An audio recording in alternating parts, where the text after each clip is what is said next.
point. Okay, we're live again, boys. Wait, what'd you say, boy? I'm muted at some point, White, to deal with some shit. I'm in bed. I'm fucking blackpilled. I'm blackpilled, but I went off today.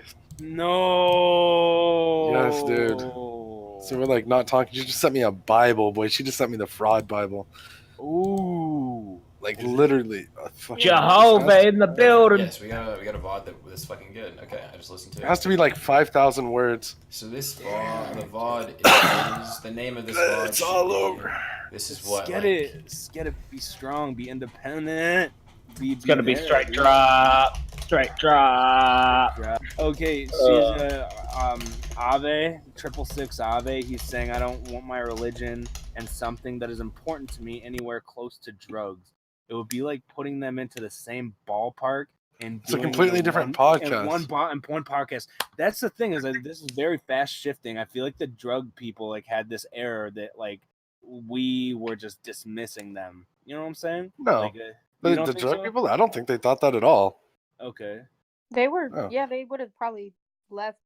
Yeah. Triple 666 Ave said thanks for the offer anyways that you gave me. That offer still stands. Like I said, that was my fault. It was a logistical error, and we're gonna learn from it. It's kind of ironic because our entire history of human civilization has mixed, I would say, spiritual experiences with religion, with drugs. Not specifically the type of drugs that you might be thinking of, but yeah, exactly. There is some sort of intertwining that goes back to all the way to the Stone Ape theory, you know. Yeah, well, I thought like Aleister Crowley, like he fucking got liddied up and then boned some dude in the butt till he saw demons. So like I don't know, like, but that's what I thought about Satanism. And I mean, but real Satanism isn't about worshiping Satan. Yeah, it's not. It's like do unto yourself as you wish. Yeah, it's just like I mean, they believe like, oh, if your neighbor fucking fucks your wife, then kill him. Like. That's what I want to understand because I feel like Aleister Crowley like had it so like drug intertwined and stuff, and he is saying that's not at all the case. He feels tainted by us bringing druggies in with them. So, but it wasn't with them. Yeah, I don't know. I actually hope that the person coming on with the Satanist religion, I hope that person is able to share with us a little bit more about the history of the founder and what he's doing now as opposed to before, and how the whole thing kind of prescribed itself. But yeah, no, there's definitely a misconception that you believe in the devil or someone. Yeah, they don't believe in either entity, really. Yeah, the Satanism is more of like symbolic for like. Yeah.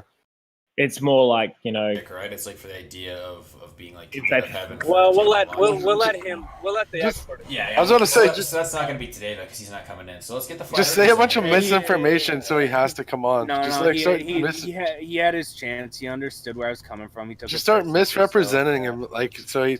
Yeah, this guy said that he had to leave because he's gonna go fuck a guy in the butt because that's what Satan wanted him to do.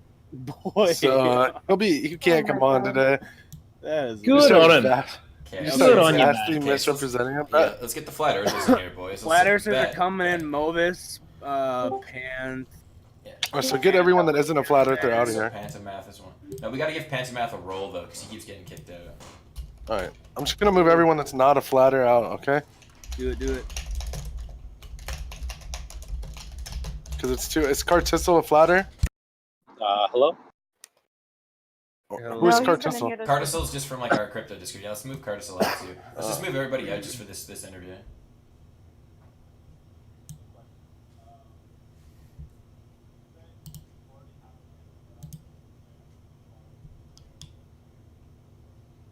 I think they can do that everywhere. I think they can do it everywhere, to be honest.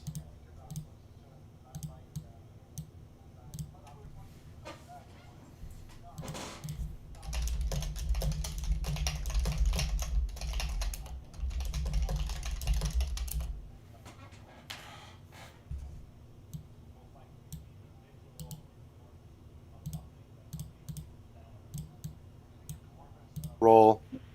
Yeah, I did. Oh, he's in here. Okay. No, yeah, I accidentally left the chat when I was trying to re-roll him. Okay, is FBI Jedi IP man? Is that guy with you, Panto? Yeah, that is us. We're from the 247 server. Yeah, Okay, awesome. So Is Jedi coming up as well? Aye. Okay, yeah, he is. Okay. I gotta give him a roll too. There we go. Jedi's in here, so we'll get him unmuted. Yeah. And Morvis doesn't want to be unmuted, right? Oh, He I doesn't think want he's to at his work. Oh, he's muted himself. Yeah. okay, yeah. He said, yeah, he said he was working and he's just gonna listen in. Okay.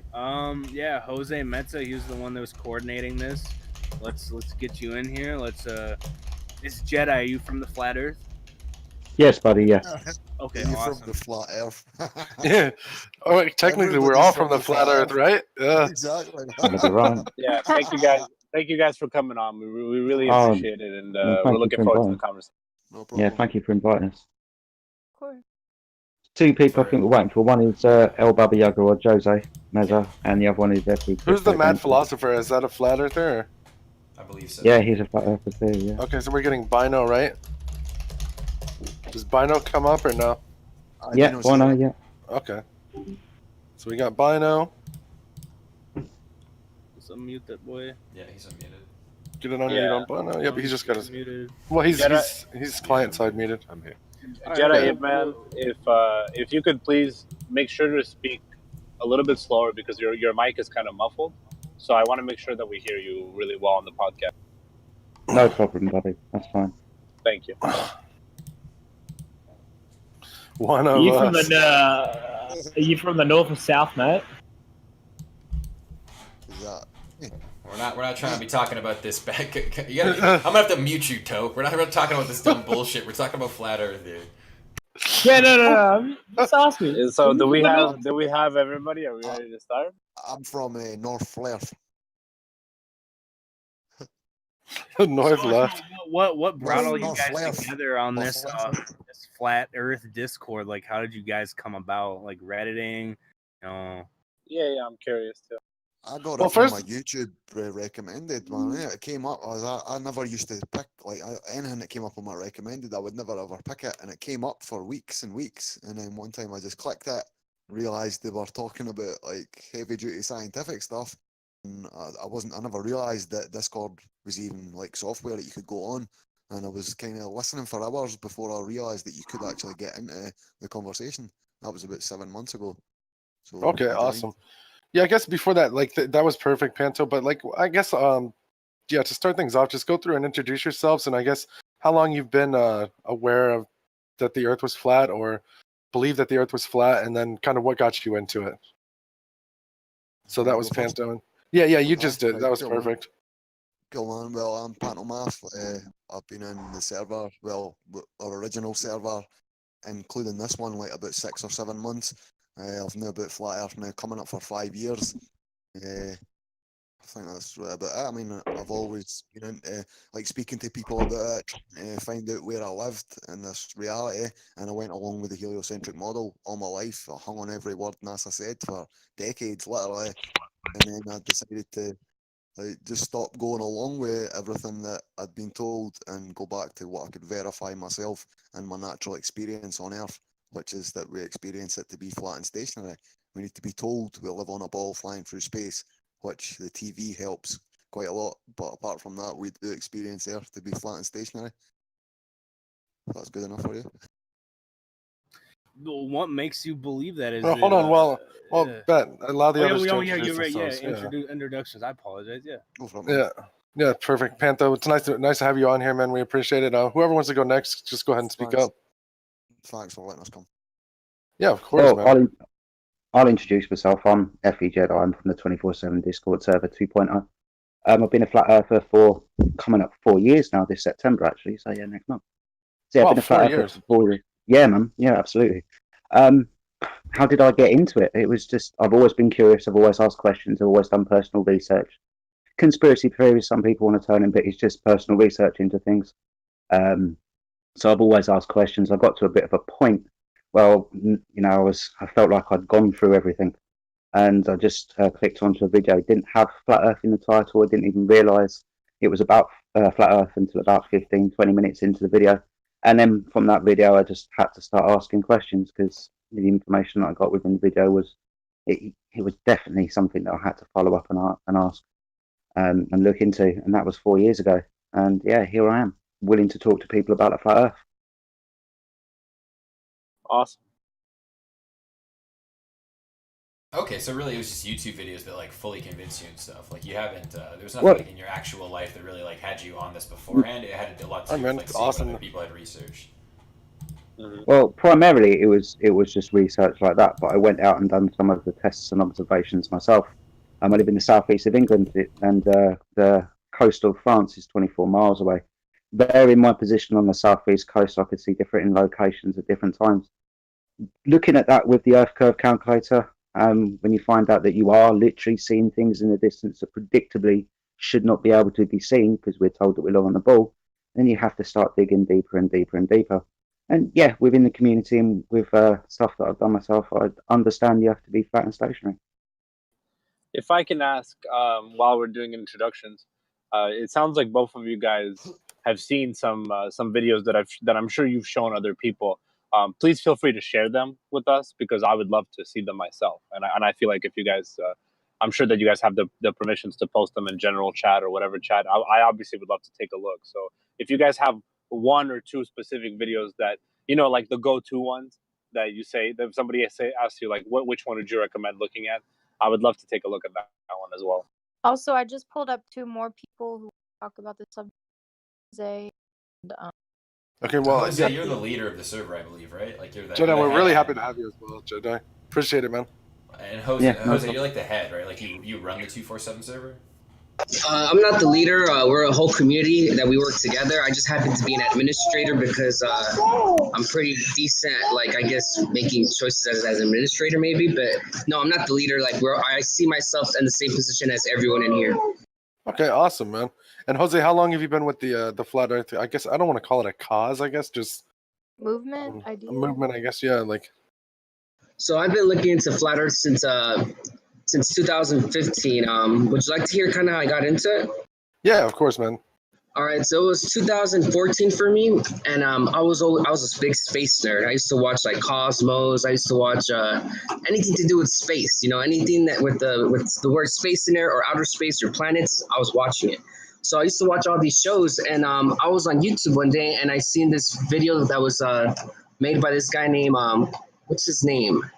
Sorry, I can't think of his name right now, but he made this video called The Principle, right? And it's a geocentric documentary, and it had a lot of high-level scientists in there, or astrophysicists, theoretical physicists. It had Michio Kaku, Lawrence Krauss, like all these very big names in these fields, right? So I was really drawn to watching that because I was already watching those guys. So when I saw this, The Principle, it pretty much opened my mind to the idea that the Earth was still a globe, but that it wasn't moving, that it was stationary and everything revolved around us. So that's what the whole idea of a geocentric model would be, right? And it wasn't until like I saw that video that I got so into that idea of geocentric that I started typing on YouTube, geocentric Earth, because I didn't know what it was called. I didn't know what it was, but I was like looking into it like that.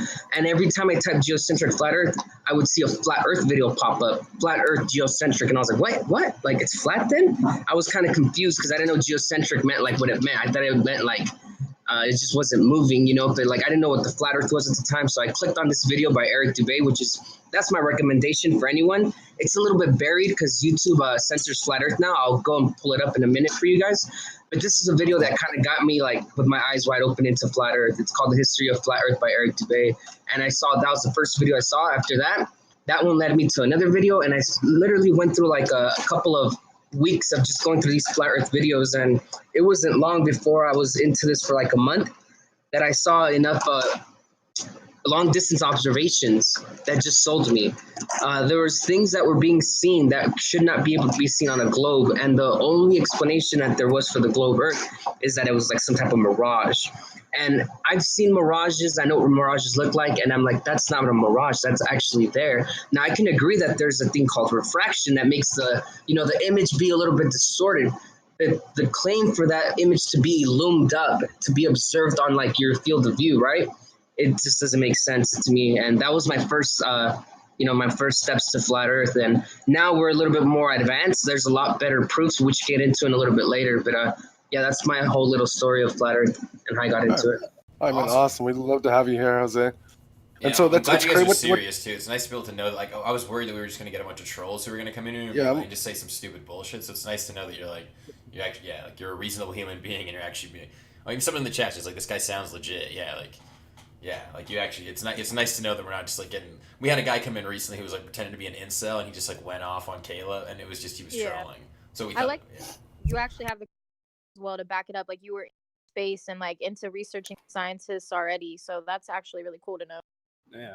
Well, I'll tell you something that's very interesting about flat earthers, at least in our community, in our Discord. I guarantee you that most of the people that go in there that believe in the globe don't know the globe, and I guarantee you that most of us know the globe in and out way better because we came from that side. Like we were actually nerds for the globe, you know. Mm-hmm. So it's we're not retarded. Like you have to like I know flat Earth sounds insane. Oh, we don't think you're retarded. No, I know. No, he's just. I'm just saying for people that believe that. Like I'm not generalizing you guys, but like most people will go out and be like flat earthers are retarded. Or I don't know if you've seen that late interview with Scott Kelly, the astronaut. They asked him, what do you have to say to flat earthers? And he says that he doesn't even deal with these people because they're special kinds of people. So like there's that stigma of flat earthers being retarded. If I understand you guys don't feel that way, but the majority do. Okay.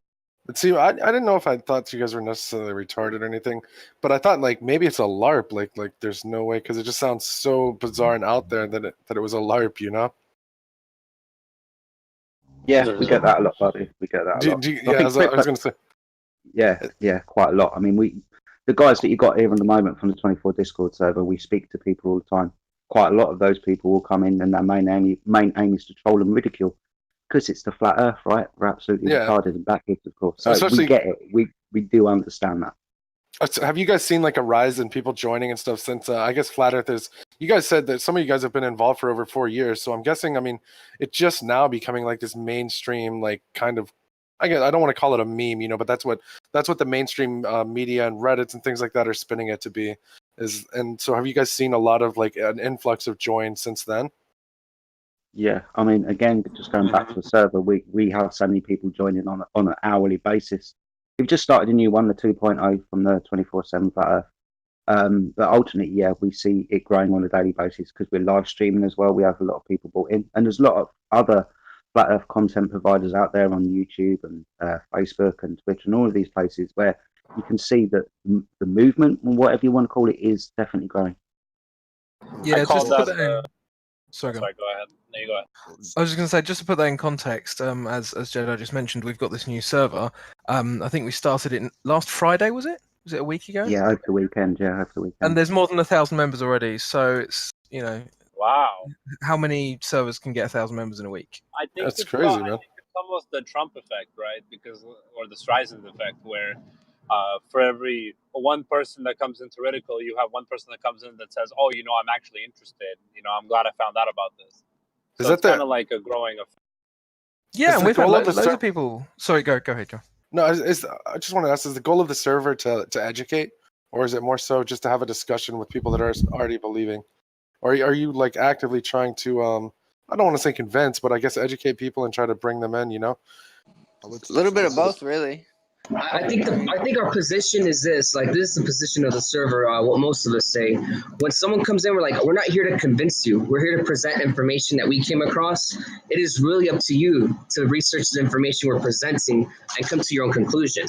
That's our goal. Our goal isn't to indoctrinate people. Our goal isn't to make you believers, because Flat Earth is actually against that. Because in our position is that's where we are. That's why we are where we are, because a lot of the stuff was indoctrinated to us through the school system. Things were just taught as fact to us, never presented a different argument. So we've been indoctrinated in this worldview. So we're not going to do that. We're not going to return it back and be like, oh, we're going to indoctrinate people in the flat earth. We're just presenting what we've came across, and people are, eventually going to decide whether they've researched further into it and maybe figure out for themselves, or just not do anything with it. It's really up to them. So I feel like, thank you for explaining that, but I feel like Flat Earth kind of really took off, especially here on the West Coast, when I believe the moment not too long ago when Tesla decided to launch the Roadster into space. And from that moment on, that was kind of when you were watching the chat that was going on, and you saw people say something about Flat Earth at least every other second as the video was going on. So I'm sure, I just wanted to ask you guys if you guys remember that moment, if you guys watched that video happen, and your take on it, because I specifically remember a moment, a very long moment for a couple minutes or possibly a half hour longer, where the feed legitimately cut out and you couldn't see anything. So I was curious if you guys remember that and your take on that whole experience. Yeah, I was one of the members in there actually trying to debate people. You might have seen me in there, who knows? But I was in that chat while I was live, and we were also trying to find things to deconstruct that whole video, like live. We actually have a couple members on our server that downloaded the original video, and we did some research, and it turns out that SpaceX did something really interesting on YouTube. They were able to go back and edit their live video, which is impossible for anyone to do on YouTube. So they did edit some stuff out, and we actually still have the original.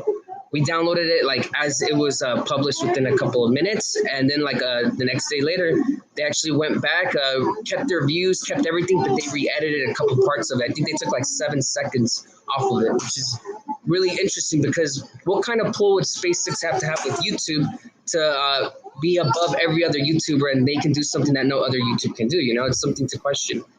Well, there's Well, I think actually YouTube something is- interesting with the. I was looking into this before because I was looking into getting in some shares in SpaceX.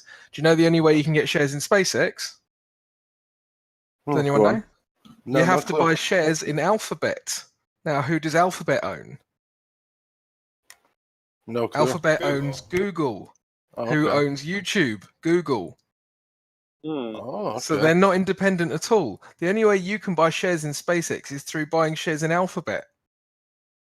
Okay, that's a Wow. hot take for sure. That's like definitely interesting to know. And Hmm. earlier, I know you guys mentioned when YouTube. I guess so. Does YouTube classify what you guys put out as conspiracy or the information on flat Earth as conspiracy theory videos? Because I know they recently they stopped putting the conspiracy videos in recommended, right?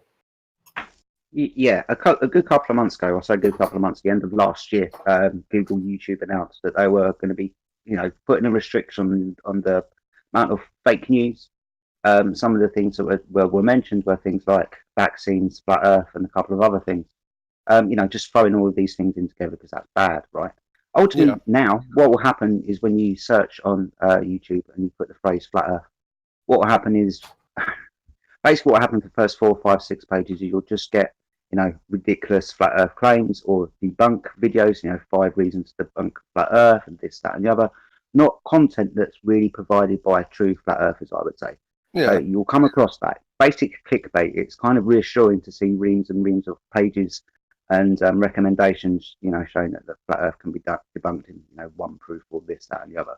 So it's just clickbait primarily, as opposed to say this time last year where you put flat Earth into the search and you would primarily start getting, good content providers who were talking about flat Earth, Eric Bay, ODD Reality, to name but a few.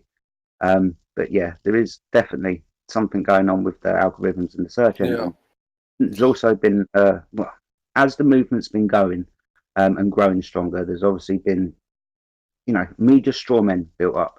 There's a huge straw man, what we call a gatekeeper, which is called the Flat Earth Society. Now, the Flat Earth Society are the people that make the claim that the Earth is a spinning disk and it's rising at 9.8 meters per second squared. That's how we have gravity, but space still exists and all this type of stuff. They make a lot of, straw men claims. And so when people go there, they have a good laugh. They pull the argument down in about 5 seconds and carry on with their day thinking that the Flat Earth is completely ridiculous. So we have things to deal with as well.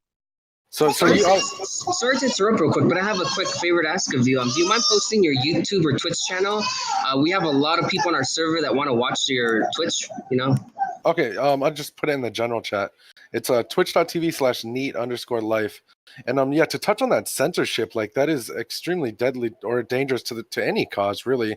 And I can only speak on it from we just had the drug users on here before this. We did an interview with them, and just something from that is when you Google like harm reduction things, like how to safely use a drug or something. Now, the only thing that comes up on Google is just pages and pages of these rehabs, these paid centers for people. So it's almost like that censorship is in a way like for multiple causes doing more harm than good, because these are people that are already going to use the drugs or whatever they're doing regardless, and they're trying to look to Google for information or Reddit or anything, and all they can find is these pages just telling you to go to rehab, or in your case, you're looking up these things you're trying to get information on flat Earth and you're finding just this bullshit or debunking videos, and it's almost like the cards are stacked against you, against actually spreading information.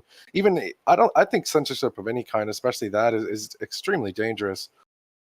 What's quite interesting is I was just looking up because Jose recommended looking up Eric Dubay's History of the Flat Earth. Now, when you type in specifically with no other words, Eric Dubay, The History of Flat Earth, which is the name of the video, it's like the 8th or 9th link. Yeah. Every link above it is why history, why flat Earth is retarded. And then the next one is like explaining the flat Earth and brackets obviously debunking it. And then and it's like video, and eventually you get to the exact thing you typed, and you just think, well, how is the algorithm giving me a bunch of stuff I didn't type way before the thing I typed? It's just an insane amount of censorship. Like, it's just happening so much now. It's like we're getting into that position where are these I don't want to call them outlets of information, just like search engines, like Google as a whole, are they getting into a position where they're kind of able to choose what you see now, where it's not this freedom of information that the internet should be, and it's more so people are getting indoctrinated, because even if they want to see something else, obviously you just said it, the first 8 results had nothing to do with what you actually wanted to see, and instead it was just information shitting on that. So it's almost like they're in a position now where they're choosing what is fact and what is reality. See, the thing is, at the end of the day, I think most flat earthers would agree with me when I say this, is if they're hiding it, why don't they just prove it? Why don't they just prove the spinning ball? Why don't they just give us the empirical scientific evidence, which is something that we'll get into later? Why can't they just come out and give videos that just prove that the Earth is a ball? They can't do that. They have to pour storm. I just want to ask a question from the chat really quick. There's a question that just says, "What does the flat Earth even change about the world?" I guess I sort of on that page. Like, what does it change about? Like, because I'll say like you want everyone to believe it. What if everyone does believe it? Like, what actually changes? Well, I can answer that real quick if you like. This is my opinion, by the way. My opinion is that it changes your whole worldview, because if you believe in the heliocentric model, you're going to have to believe in evolution. Evolution makes you believe that you came from a big bang and that, we came from slime. And it kind of gives people a very atheistic, nihilistic worldview where nothing matters, YOLO, you only live once type of deal. So people are not interested in finding anything else because everything's been given to them. Now, what that would change, in my opinion, is if everyone knew that, this place might be even created, it might give rise to the idea that this place has some intelligent design behind it. Now, that's one of the reasons why it would change. Another thing that would change would have to be just the structure, the way everything's ran, because if people are lying to us at the very top, that structure is going to have to change, right? It will. I see change coming if they ever get exposed. So there could be a lot of change, but if will your daily life change? Will you still go to work? Will you still have to do everything the same? Yes, of course. But at least you'll know the true reality of where you might live. There's like a lot of crossover between Christianity and flat earthers as well. Like I noticed you mentioned just intelligent design. Like, is that a big crossover? Or is that not a big crossover? I think it is. I'm not Christian. I'm not religious, but I definitely believe in intelligent design. But there happens to be a lot of Christians in Flat Earth because their book really supports an immovable stationary Earth with like pillars, dome over. It makes a lot of sense. But I'm not religious and I don't really follow any religious texts. But I definitely do believe that there's some intelligent design to this nature, this world we live in. Yeah, I think. Can I add in? I think that the Sorry, go ahead, philosopher. But I want to add something after. I was gonna piggyback off of the religious, spiritual side of it, because it does bring in a lot of Christians, but it also brings a lot of other people from other religions, and it also opens up the idea of other religions and spiritualities as well. Like myself, I was Christian, but since the flat Earth has come about, I've looked into other religions and other spiritual texts and stuff that also teach a flat Earth, like Hinduism and Buddhism, Jainism. They all show that the Earth is flat in their religious texts as well. And I actually I now err more on the side of Hinduism than anything. But their flat Earth is called Bhumandala, That's the name of the Earth for them. It's like in Norse mythology, the Earth is called Midgard, but it's all still flat in all other religions. Sorry, go ahead, Crypto. I mean, you more or less said what I was going to say, but I'll just I'll answer the question a bit more directly. Is there a crossover between flat Earth and Christianity? I would say that that's not a wide enough question. Is there a crossover between believing in, say, a deistic or a theistic worldview and flat Earth? Yes. That's what I would say yes to. I wouldn't say yes to specifically Christianity. Myself, I'm a deist, and I think virtually all flat earthers are either deistic or theistic in some regard. Very, very few atheists, but I wouldn't say that there is a huge amount that are specifically Christian. If I could answer a little bit as well, back to the, we get this asked on the Discord server, what would they gain? Why would they lie? I mean, where has this lie come from? We've kind of, looked at a little bit of religion. The majority, if not all, of ancient cultures and religions to the flat Gotta space shout in the out earth. Faded Console. He's our only subscriber, so I gotta shout him out. He said, "I just woke up. I'm here." Shouts out to you, Faded Console. Much fucking Shouts love, out. buddy. Sorry to interrupt you, but shouts out. Yo, is Mid IHC with you guys, by the way? Yes, he is. Bro. Okay, do you guys want him up here? Yes, please. You Okay, guys awesome. are incredibly articulate for who I thought you were gonna be. Like, this is like, I'm kind of getting convinced. Like, you don't do this. No, so I'm glad that you guys came like so well prepared. It is nice. Yeah, like I said, I think a lot of us were worried that it was going to be just like some like YouTube, just be like, watch the YouTube video. The fact that you guys all have different perspectives as well is pretty fucking great. I'm not gonna lie. I'm interested how you connected it to fucking Norse mythology and like Buddhism and shit as well, though, because it's like part of me just goes like, is what about the picture of the blue dot or whatever? Like, is that not considered any evidence at all? It's like the stream of light with the blue dot, and it's supposed to be Earth floating in like the whatever the fuck. Like, No. Can I do this one? Sorry, Yeah, I love please. talking about images. Okay, go on. Because I try and bash this into people's heads all the time when they're like, we get these like really hardened globers come in, and it doesn't matter what you say to them, they just, there's no way that it's flat, sort of thing. And so I had this discussion yesterday with a couple of the guys, and they were basically making the argument that if you see something enough, then it becomes true. But then this is an argument I always say against it: is, well, if I give you a picture of an orc from Lord of the Rings, do orcs exist in reality? Of course, you would say, well, no, it's just a film, right? And then, so then Jose gives you a picture of orcs, and then Effie Jedi gives you a picture of orcs. At what point is us giving you pictures of orcs making orcs real? True. I mean, it's like, but part of me's just like, damn, like, because these scientific people, it's like so much of what they're doing has to do with the search of truth. I just feel like it's like, how meaningless is your job if all you like Carl Sagan, right? Like, I mean, it's like part of me that's like it's appealing to human nature, but part of me's just like, damn, boy, how do you have a whole career doing some shit that's just complete fucking lies and not just feel super not fulfilled? You're actors, man. But maybe he doesn't think it's a lie as well. I think this is the thing, is that we get this other question, which is, wouldn't look like tens of thousands of people have to be in on the lie?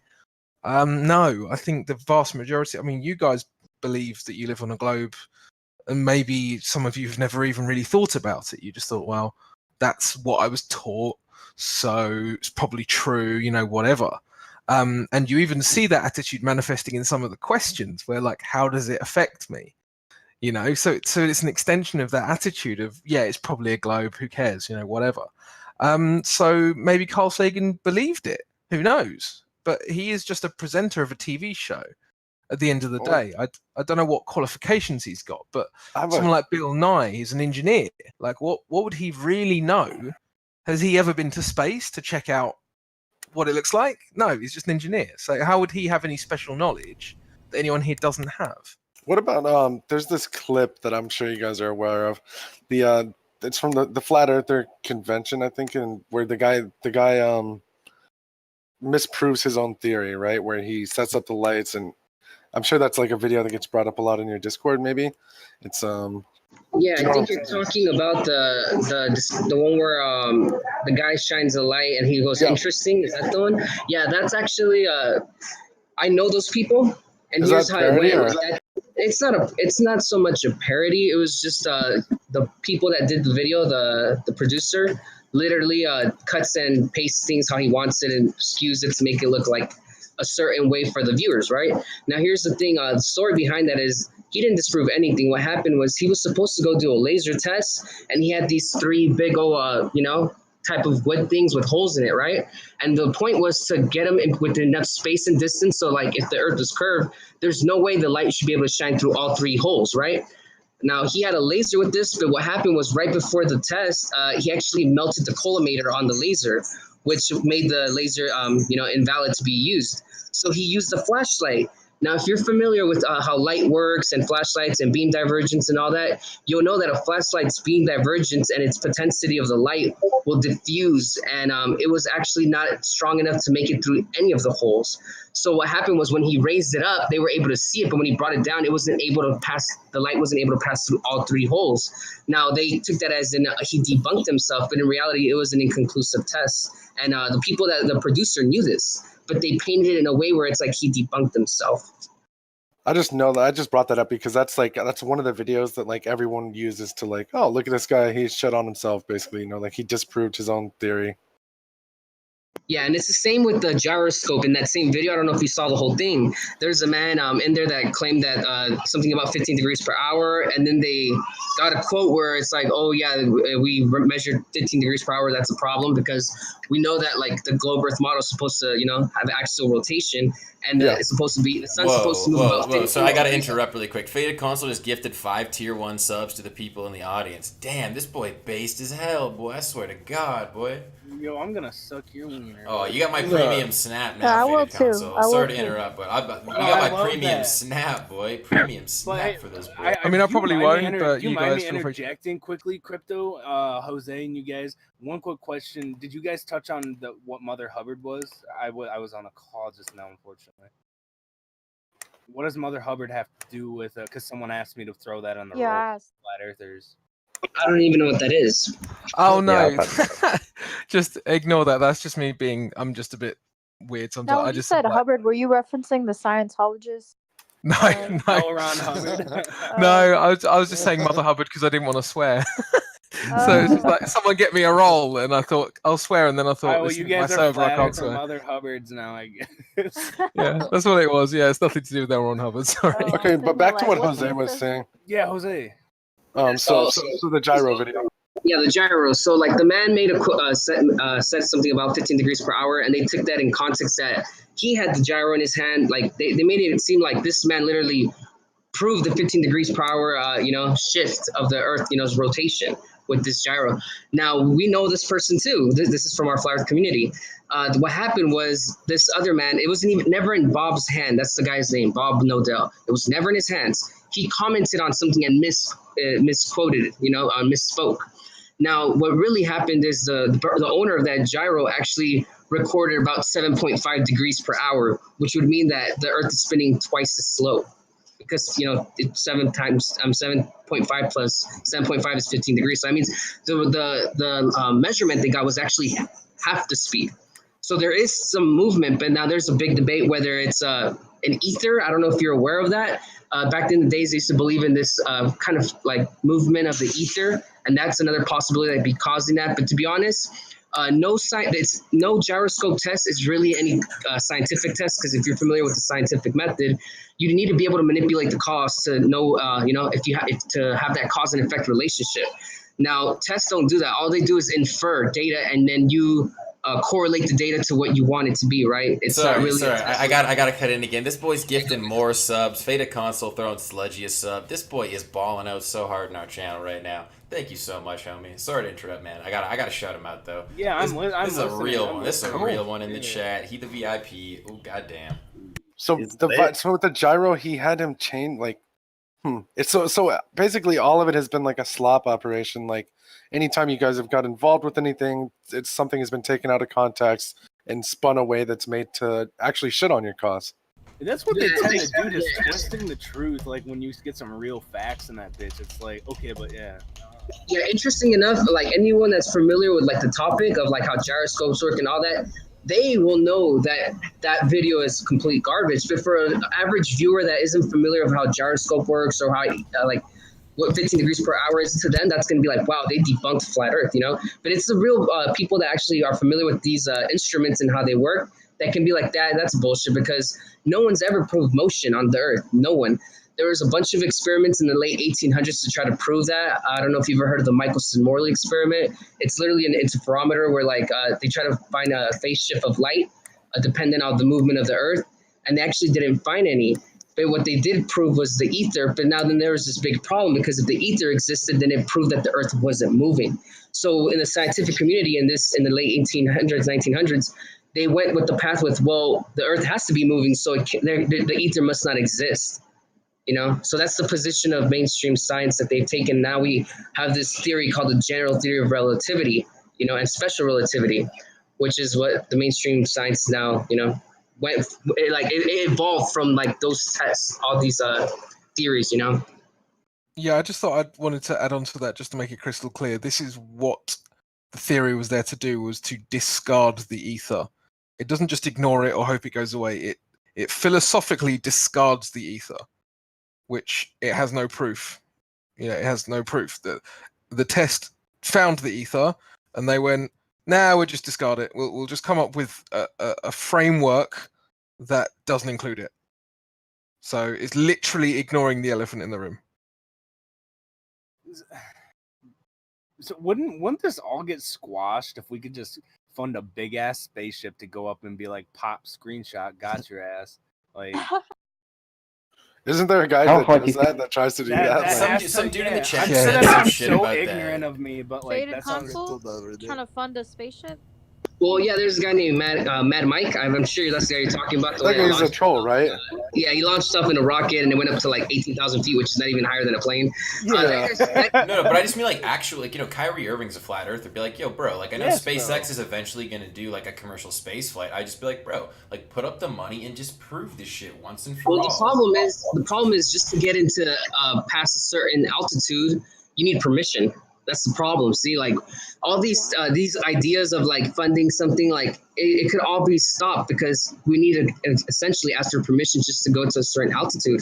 There's even permission just to send high altitude balloons now. Just look at the new stipulations for NOAA. They actually require for you to actually go and get approved before you do any of these I things. was about to say, don't weather balloons go to space? They reach up to High about altitude balloons. 2 They go miles. to Which, go ahead, FJ, go ahead. No, yeah, they're just high altitude balloons. They just go high up to the atmosphere. I wanted to cut in because you're talking about two subjects that are close to flat Earth's heart. You know, how high do you have to be before you see the curvature of the Earth, and let's go to space? Yeah. Ultimately, it doesn't matter how high you go. We've got high altitude balloon footage of 135,000 feet that show an eye level horizon and an Earth extending into the distance, no curvature to be seen. So how high do you think you need to go? Ultimately, there are curve calculators out there. We're on the ball with definite dimensions. We can map the hell out of it and figure out the drop value between point A and point B. The thing is, you should be able to see curvature from the Earth and a relative, using high-powered optical equipment. There should be a prediction of things you shouldn't be able to see because of that curve of the Earth. But ultimately, we can talk about space. Why would we need to go to space? What is space?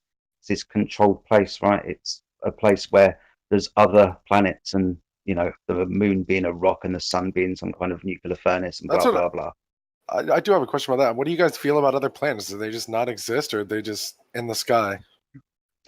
Right, yeah. So other planets, no. Other planets don't exist because this Earth isn't a planet. That cosmology that I told you about, like Mars being a planet due to being a super gas giant and the sun, like I said, being in that nuclear furnace, is absolute bollocks. It doesn't Well, exist. what are they then? Because I literally just saw Saturn and Venus. Yes, well, ultimately, to me, you and everybody else down here, if we use our eyes or a telescope or high power, yeah, because we're looking at it, we can't reach out. And everything that you've been told about those lights in the sky, you've been taught. Everybody's been taught. We've all been indoctrinated into the system, whether that be educational, propaganda, films, TVs, what have you. It's that kind of cultural thing. Space story about it. But ultimately, me, you, and everybody else will only ever be able to see it. So what is it? I mean, Because I mean, Yeah, definitely, if you're looking through a telescope, you can definitely see a planet. I mean, like, so what is it? What to you guys? What is the moon? What shape is the moon? Is the moon like a big potato chip, or? well, Well, here's the thing. Like when it comes to what planets are, the moon, like no one's denying that we can't see them. Like we're not like retarded, you know. We don't think like, oh, if I pull out a telescope right now in my backyard, I don't think the moon's there or the sun or the stars or the planets. No, we see everything the same as any other person. It's just we've been sold the idea that they're planets and that we're planets and that they're terraform and they're just like us and that they're spherical. To be honest, there's no way to even determine that they're spherical by looking at them with an optic, because when you look through a telescope, that's a monoscope, meaning that you have no depth perception. That means you cannot perceive 3D, a 3D shape with one eye. You only see one side of it. Now, whether they're globe, sphere, flat, whatever shape they are, it doesn't really have no bearing, because in the flat Earth cosmology, it's not like the planets and the Earth are on space. This is going to be the part that probably makes you guys like hate flat Earth, you know, because this is the part that No, was we wouldn't hardest hate for me. anyone. Well, this is the part that was hard for me to get to flat Earth, because space isn't what we've been taught. Like everything is within the system, and those things that you observe in the sky are all within the system. They're not like trillions of billions of light years away. Now, planets, yeah, we refer to them as wandering stars, and that's what the ancients referred to them. Whether they're terraforma, whether they're just like Earth, that's actually a non sequitur fallacy, because we haven't proven this place to be a planet unless you believe in every NASA space agency that's been to space. If you believe in that, then I can understand why you would have that train of thought. But if you're coming from the perspective of like, hey, what have we proved on Earth? We haven't proven the Earth to be a planet or those things to be the X amount of distance that they claim they are. And we don't even know if they're terraformal, meaning you can't land on them. Like, for all we know, it can just be a light in the sky, you know? Yeah. But I mean, when I was observed through a just- I'm telescope, just you can gonna- definitely see like surface on the moon. Like, so I guess what if we're not a sphere, is the moon a sphere? Or no? Or what do you guys, I want to know what you guys feel about what the moon is. Ultimately, when we're talking about what lights in the sky are, we don't know. And that's because Okay. none of us can go there and test it out. We can't go to the moon. We can't bring So was parts the of moon sun landing back in the faked? jar. Yeah. 100%. I'm just going to add this, and I'll let everybody else jump in. Every single story you've been told about space, satellites, international space stations, moon landings, remote controlled cars on Mars, pictures from outer planets from a satellite or a probe that's been slungshot around Mars through an asteroid field to give you pictures. All of these stories about space are not true, because space fundamentally can't exist. It breaks natural laws. You can't have gas pressure without a container, which within the heliocentric is exactly what we've got. We've got gas pressure, atmosphere here, uncontained from the vacuum of space. Second law of thermodynamics will dictate that busy energy, air pressure, atmosphere system will disperse into the space available. It's akin to constructing a vacuum chamber, opening the door and watching all the air rush in, because it's now uncontained. So what we've also got here is we're going to start going into a little bit of science, but what we've got is something that we can't demonstrate. In the heliocentric model, this spinning ball with atmosphere attached, you can't demonstrate your necessary antecedent for gas pressure. In every single demonstration, you require a container for gas pressure, whether it be in a tire, whether it be in your Coke can or just deodorant can, or whether it be in an oxygen tank that a scuba diver takes swimming. You need a container. Earlier, I said you needed to construct the vacuum. Yeah, you need to contain one pressure from another. In the heliocentric model, we don't have a container, and we do not have a demonstration of the necessary antecedent, which would be gravity. So, just to touch back on the moon, as I lived in Alaska, and you can literally see the tides like coming in and out, and just the massive effect they have on the Earth. What is a tide then? If or is that just another thing that you guys chalk up to? Oh, we don't know what it is. So, Well, I love talking about the moon. I'll be happy to talk about the moon landings, but we can do the tides first if you want. Yes, please. Did you know? So you say you live in Alaska. I grew up by the sea as well. I'm sure a few other people here have as well. Obviously, tides are quite a significant part of how the seas and the oceans work. Yeah, very noticeable. Yeah, absolutely. Yeah, no doubt. There's parts of South Essex, where I'm originally from, North Kent as well, where you can literally walk from one county to another when the tide goes out. So yeah, that's how Alaska is. Yeah, The it's mudflats. crazy. Yeah, It's like literally an entire bay that had water in it will be a mud flat at that point. So yeah. So how does that compare to a Great Lake? do Great Lakes have tides? The answer is, I think, no.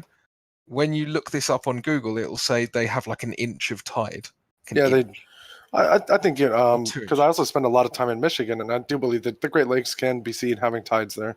But I mean the whole reason that the tide works based on the moon is because the water has somewhere to go, whereas the Great Lake, where is it really moving? You know. Sure, but then this is the thing. You taking it back to a scientific perspective, the observations are very different, aren't they? So to Yeah. give the same cause to two very different observations is, I mean, that's fallacious. You're not seeing the same thing. And you know, without going into gravity, this is another problem with gravity. You have multiple observations chalked up to one single cause, and neither of them have an experiment that you can actually verify the cause of. The cause for, sorry. So, yeah, I don't want to go into all of that really, but it's interesting because you've got these huge tides on the oceans and the seas, and these barely noticeable tides that I actually think don't exist on Great Lakes. Now, when I say they don't exist, what I mean is that yes, weather can affect the lakes. There's other atmospheric effects, but the moon's gravity, which is or just gravity generally, which is considered the cause of tides, I think fundamentally doesn't match observation.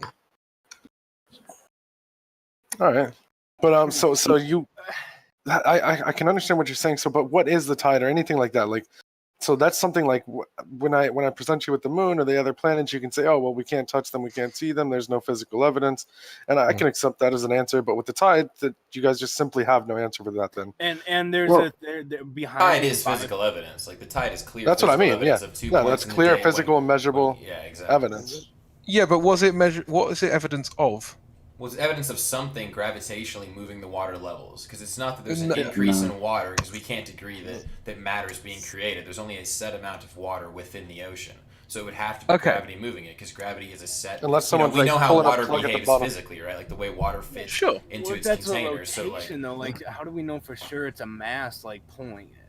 But well, no, that's how gravity works according to our physics we know model, that it's right? well, yeah, no. but then there's a whole new can of worms if we're talking about gravity, I'm sure. But it's like, yeah, well, that's why I didn't want to. But it's like, well, how does your physics model explain that? Because they can explain, I feel like, tides through our physics model quite well. Well, why are there why are there 2 tides per day if there's only one moon? In some places there are 6. Ooh, well, because the moon's on one side of the Earth and the other, so it's like it's low Well, I mean, tide, because high people tide. that believe the Earth is a globe also believe it's tilted on an axis, so that explains that. Not really. You see, you've got tides on opposite side of the supposed globe, and you're saying that the moon causes the tide. Well, which one is the moon causing, and what's causing the other one? Man, I smoke Reggie on the moon, boy. I swear. no.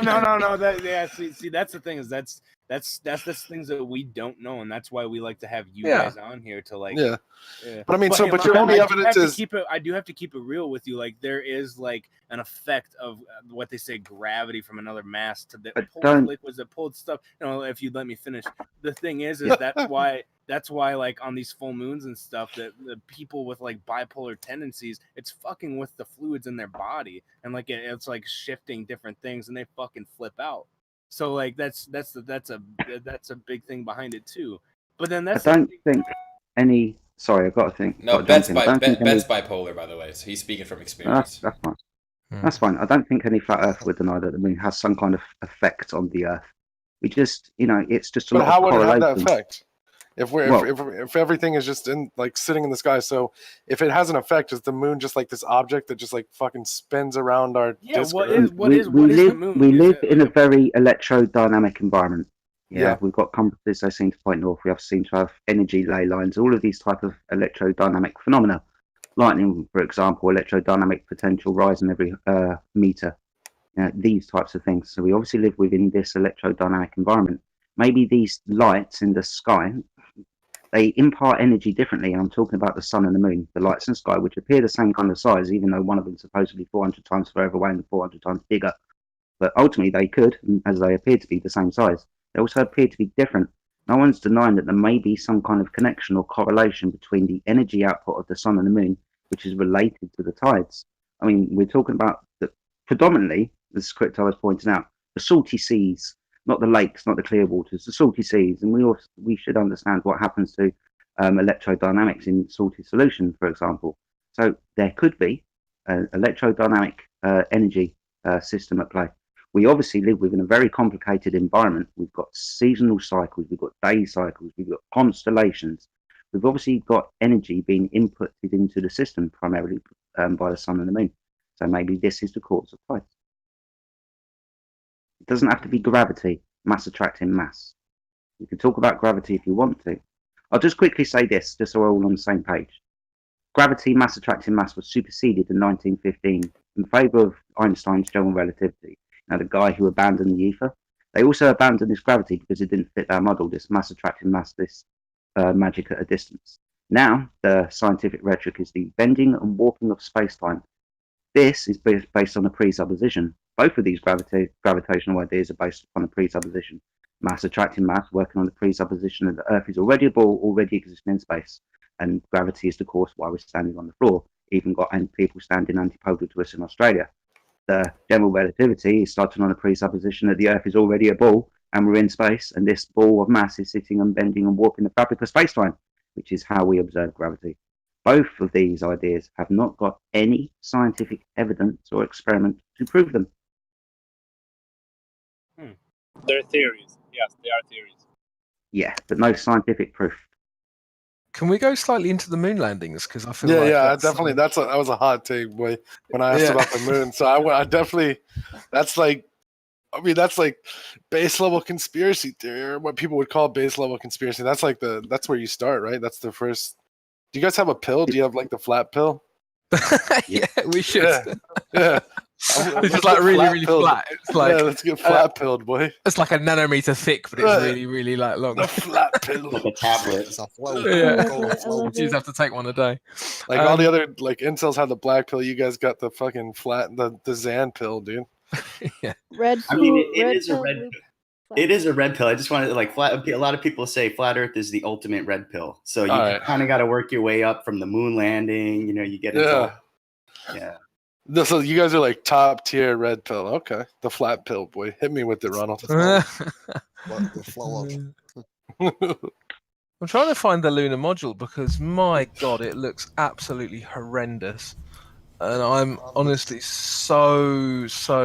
This is actually amazed. where I'm on your guys' side. Like, I think that when I look at like the moon landing, like the technology, when they see that calculator nowadays has so much more electronics than the fucking space shuttle, I'm like, boy, you're telling me we could do that when like literally like the fucking tablet I got sitting on my table right now for $60 has like a million more. It's so much more complicated than the fucking space shuttle. Yo, they use Stanley Kubrick to big dick the fucking Russians. I unironically think that's a way better excuse. Like Stanley Kubrick had the skills. He filmed in he knew how to make space look good. And fuck, boy, like a calculator. You're telling me a calculator got sent to the fucking moon, like what? I swear to God, but my TM-83 in high school, that shit was way more powerful than a fucking spaceship.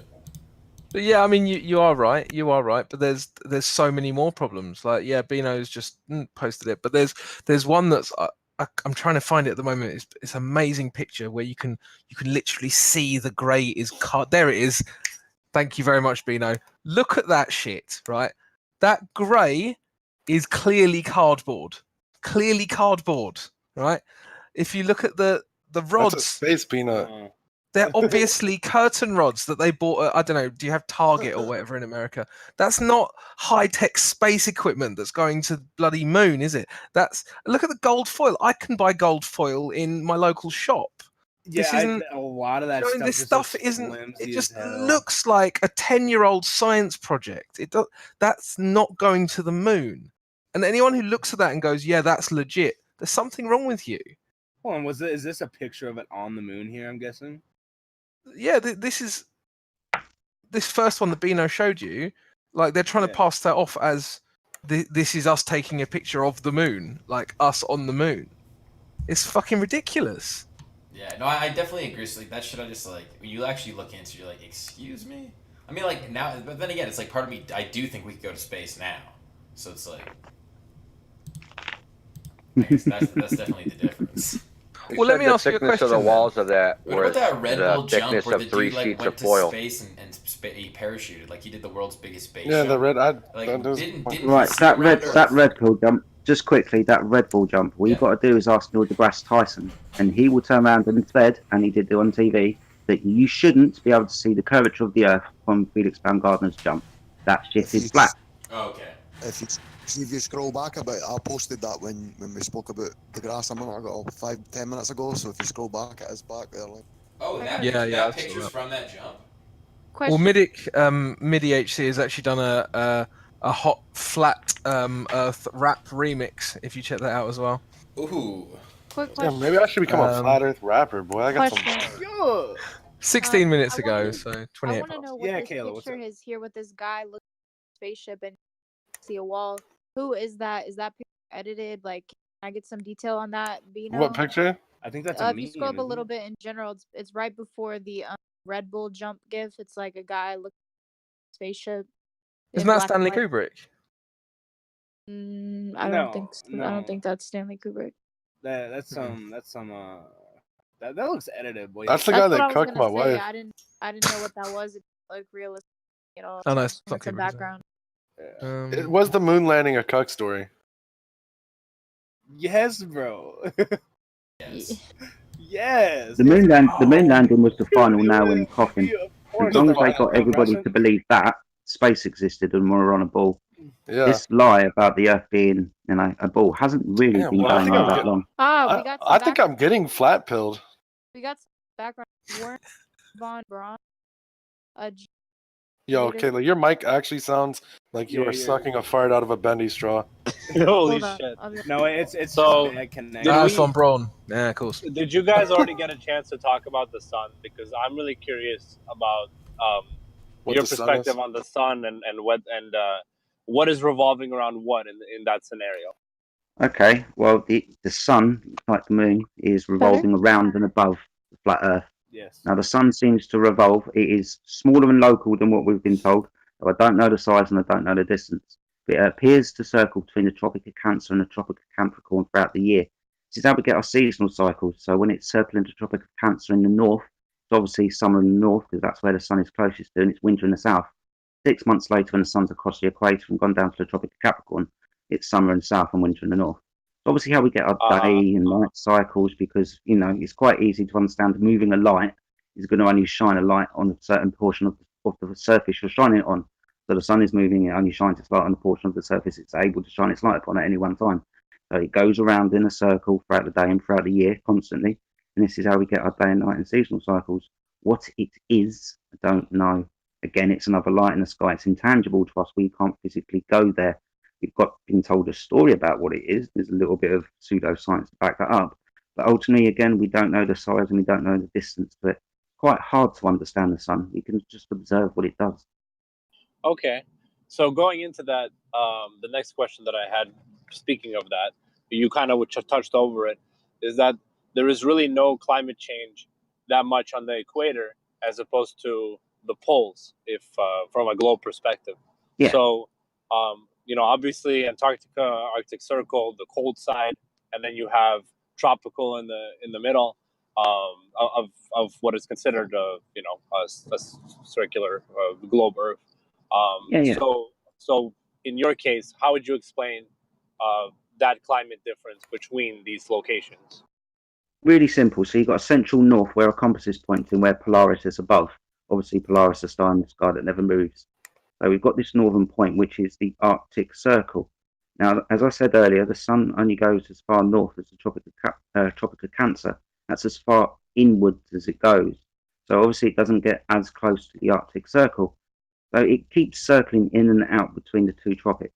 This is, the the heated zone, for example. Obviously, the equator is the hottest. But ultimately, it never goes any far further north than Cancer. It never goes any further south as the Tropic of Capricorn. And this, again, is how we have our Antarctic Circle. I just want to just which interrupt some really would- quick. This guy in the chat's got a pretty good point, I think. He's saying, we guys talk about the ISS yet. Like, what do you guys think about the International Space Station, or like Chris Hadfield, like guys who are like filming themselves floating in the ISS supposedly? Or what about that lady that just committed fucking cyberspace crimes, boy? Is that not Yeah. real? 'Cause Oh, space isn't real. We've actually got a role. Cuck boy. We've got a role on our server now. Every time some ridiculous space story comes out, we invent a new role for it. So we've got a space herpes role. I don't know if you guys heard about the space herpes. No. Okay, well we can post that up in a bit as well. But yeah, the latest role we've added is space criminal. So if anyone comes in and we just fancy just having a laugh with them, we just give them the space criminal role. But I mean, fundamentally, these stories that they come out with from the ISS, they're to sell you the story of the ISS existing, right? So, do you guys know much about Hegel? No. No. Okay, well, I'll try and be as like basic. I don't know what your audience is normally like, so I don't want to be like going like deep into this stuff. But there's a sorry. Keep I going. don't know. Yeah, like I mean, like basically we're just building the audience up. The point is just to get some good VODs and good interviews with some deep insight. Yeah, Like, yeah. You can go as deep as you like. Please, no filter with Yeah, yourself exactly. whatsoever. Cool. Okay. That's what we need. Yeah. Cool. Okay. So there's a concept known as the Hegelian dialectic, right, which Hegel came up with, hence why it's named after him. The idea is that you present kind of two options, but that both options actually present a result that you. So you've got the synthesis, the antithesis. Sorry, the thesis, the antithesis, and then the synthesis result. Okay. So, for instance, let's say I wanted to convince you that dragons existed. I wanted FE Crypto Gangster wants to convince everyone that dragons exist. So, I might put someone out there saying, "Yeah, dragon scales exist," you know. And then another person goes out and says dragon breath exists. So your two options are dragon scales exist and dragon breath exists. Well, the synthesis result is that dragons must exist because your two options are scales or breath, right? So obviously it's removing the option of no dragons existing, which is the point of the Hegelian dialectic in the first place. So you see this everywhere in politics, and you also see this in certain other concepts such as the flat Earth. You know, the moon landing is a Hegelian dialectic. Okay, so you've got the moon landing happened versus the moon landing didn't happen, but it was to screw the Russians. Okay, so both of those sides of the Hegelian dialectic have the synthesis result of the Earth's a ball, which is the whole purpose of the Hegelian dialectic in the first place. Okay. But It's a little bit like this as well. I mean, it helps prove space. So this is why we get lots of stories about space. You know, did we or did we not go to the moon? That's an object in this place called space that we could possibly get to. Yes or no? Doesn't matter. The place called space already exists. That's what they get you to do. Because half the time you don't realise that you're doing it. It's like the paper that the story is being written on. That paper is space, and you can take that away with the second law of thermodynamics. But ultimately, like I said earlier, they will give you as many stories as they can about this space, because we can all see it and point at lights in the sky. They call the stars, and they've already categorised them for us. But we can all see space, right? It must exist, that dark part in the sky that comes out every night where the moon is, where the sun is. It's just a lot of stories to make this place called space so what about tangible. Interstellar? Are you telling me Interstellar wasn't a true story? Well, Hollywood often does a better job than NASA. We joke about this all the time. You see like stuff from NASA and you think, fuck man, like the film Gravity looks way more realistic and it's admittedly fake, right?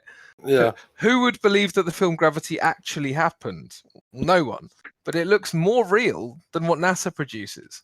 So I what does thought that tell you? Armageddon was a true story, to be honest. They saved the Earth with that giant black guy. That was fucking based. No, real question. Actually, like on the topic. So, what about what?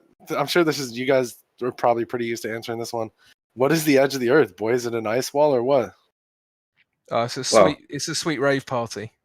That'd be lit. Well, there's areas you That's can't a concept. This is where That's a concept that you. That's a concept that you can talk about. The limits to the Earth. You mentioned ice wall. This isn't as far as we can go. That's just the container for the waters, the seas, and the oceans. Antarctica is a very mysterious place. There's a treaty that stops people from freely exploring this place, for example. So you don't think we can ever get over it? Like cross Antarctica? Like we can get. We've got scientific research stations. You can go down to Antarctica on a cruise ship and go and spend some time with some penguins if you want to. Like I said, the scientific research, there's activity down there, But ultimately, it's just along the coast.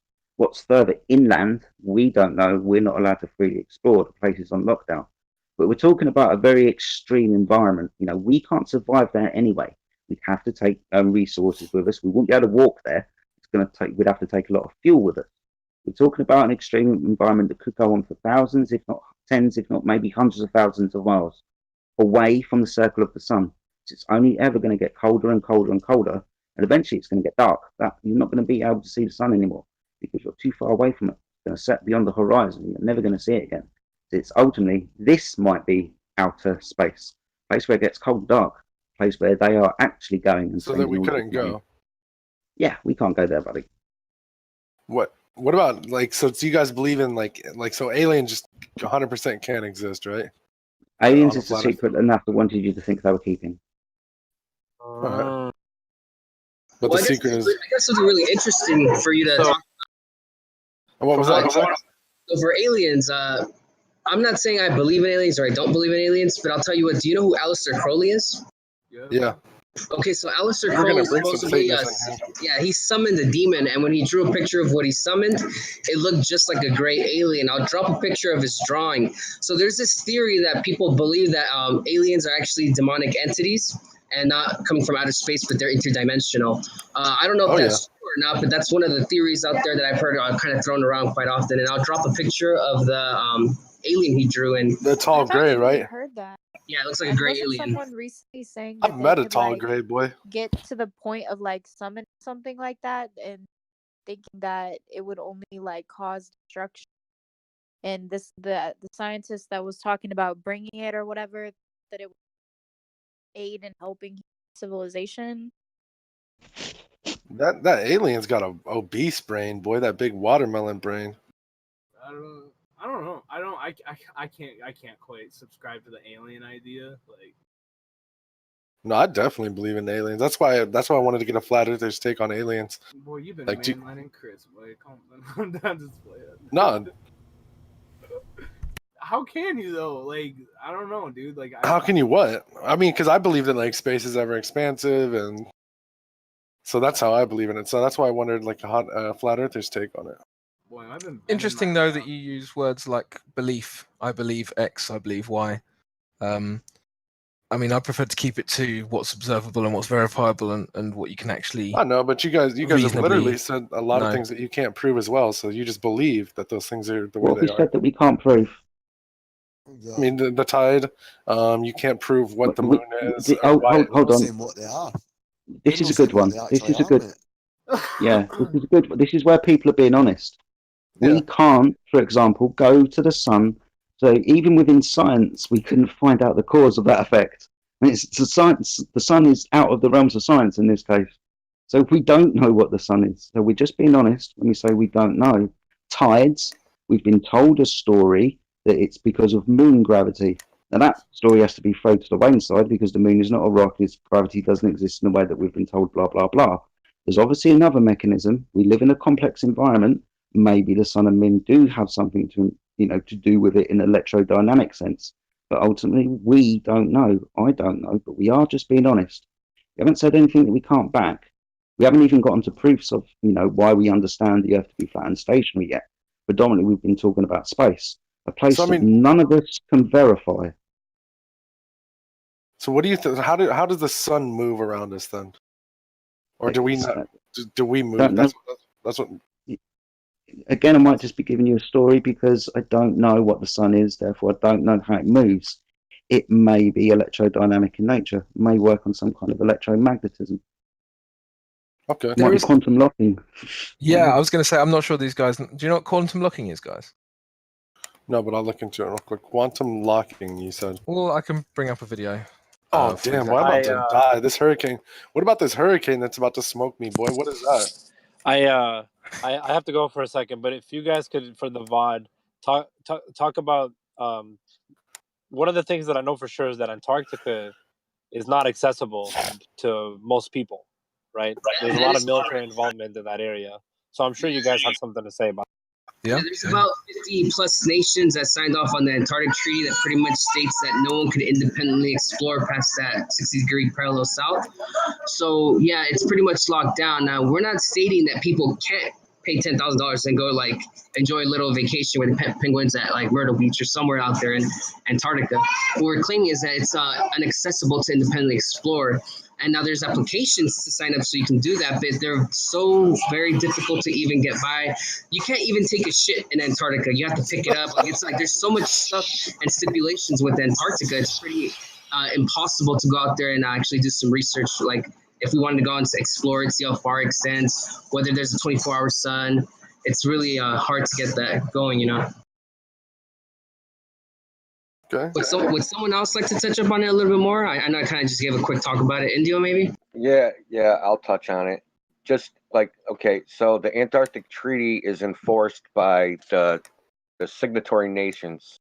So in the there isn't like an international body that's going to do something to you. It's the nation of which you're a citizen. So the United States has laws which in there. So the United States laws, if you wanted to go to Antarctica, you need an environmental assessment from the EPA. You need a permit from the National Science Foundation. You need approval from the United States State Department. You need an emergency evacuation plan in case you get hurt. You need, what else is it? I can't remember. There's another requirement. But all these requirements combined, I mean, the EPA assessment alone would run you $50,000. And that's just the cost of getting permission to go there. Then if you actually go there, then you have the problem of being there, which is you have no water. There's no rivers, right? So there's no drinkable water. You have to carry everything with you, all your food, all your water, all your energy. And like Jose said, you can't take a shit. You have to pack anything you pack in, you have to pack out, just like a national forest. So you can't just go down there and traipse around and just, and there's actually a precedent for somebody going there unauthorized. The guy's name was Jarl Andahoy. He's a Finnish sailor, and he went down there, went down to the ice, took a snowmobile, rode around, and when he came back, he didn't have a ship anymore. His ship was at the bottom of the ocean, and the two people he left there were dead. He got arrested, shipped back to Finland, and then he tried again to go down there to like I don't know, to retrieve something. And before he even got there, they knew where he was going, and they arrested him again and shipped him back to Finland. So you can't just go around and traipse into Antarctica and like do what you want. It's a highly restricted area. I found that super weird because even like those like the hollow Earth theory, that's like one of those things. It's like, and they're like, oh, the entrances are in the Arctic, so you can't even go to them. What do you guys think about the hollow Earth? If you like, you believe in the hollow or the flat Earth? Well, I don't know about that. I mean, I haven't seen any evidence for that. I've seen more evidence for a concave Earth than a hollow Earth. Fair enough. But I guess if you believe in a hollow Earth, you have to believe in a globe Earth because if it's going to be hollow, it has to be a globe. Well, who knows what's under the concave floor? Earth is kind of like a globe, except for you're on the inside of the sphere, upside down or whatever. And the sky is a black sun in the center. And the other thing is as well is like, you know, the Earth is provably hollow in places. I mean, does that make the whole thing hollow? I don't know, but again, we're talking about things we can't verify. You know, the furthest we've gone down is a few miles. We've 7.6 miles, I believe, that we know of anyway. How are we going to know what's 20 miles, 30 miles, 50 miles, 500 miles down? No one can verify that. So it's just literally just people having opinions on it. So I guess this leads us into the core of the Earth argument. We're often asked, you know, what about the core? You know, the core can't be verified. So how do you know the core exists? Another thing that's interesting about the core, I don't know if you guys know what the Curie point is, what that idea is. No, I don't know what that is. Okay. It's the point at which metals lose their natural magnetism. So if you heat any metal up to a certain temperature, it then loses its magnetism. Problem with the core is that it's said to be the magnetic center of the ball while being several thousand degrees above the Curie point of every metal in in the ball.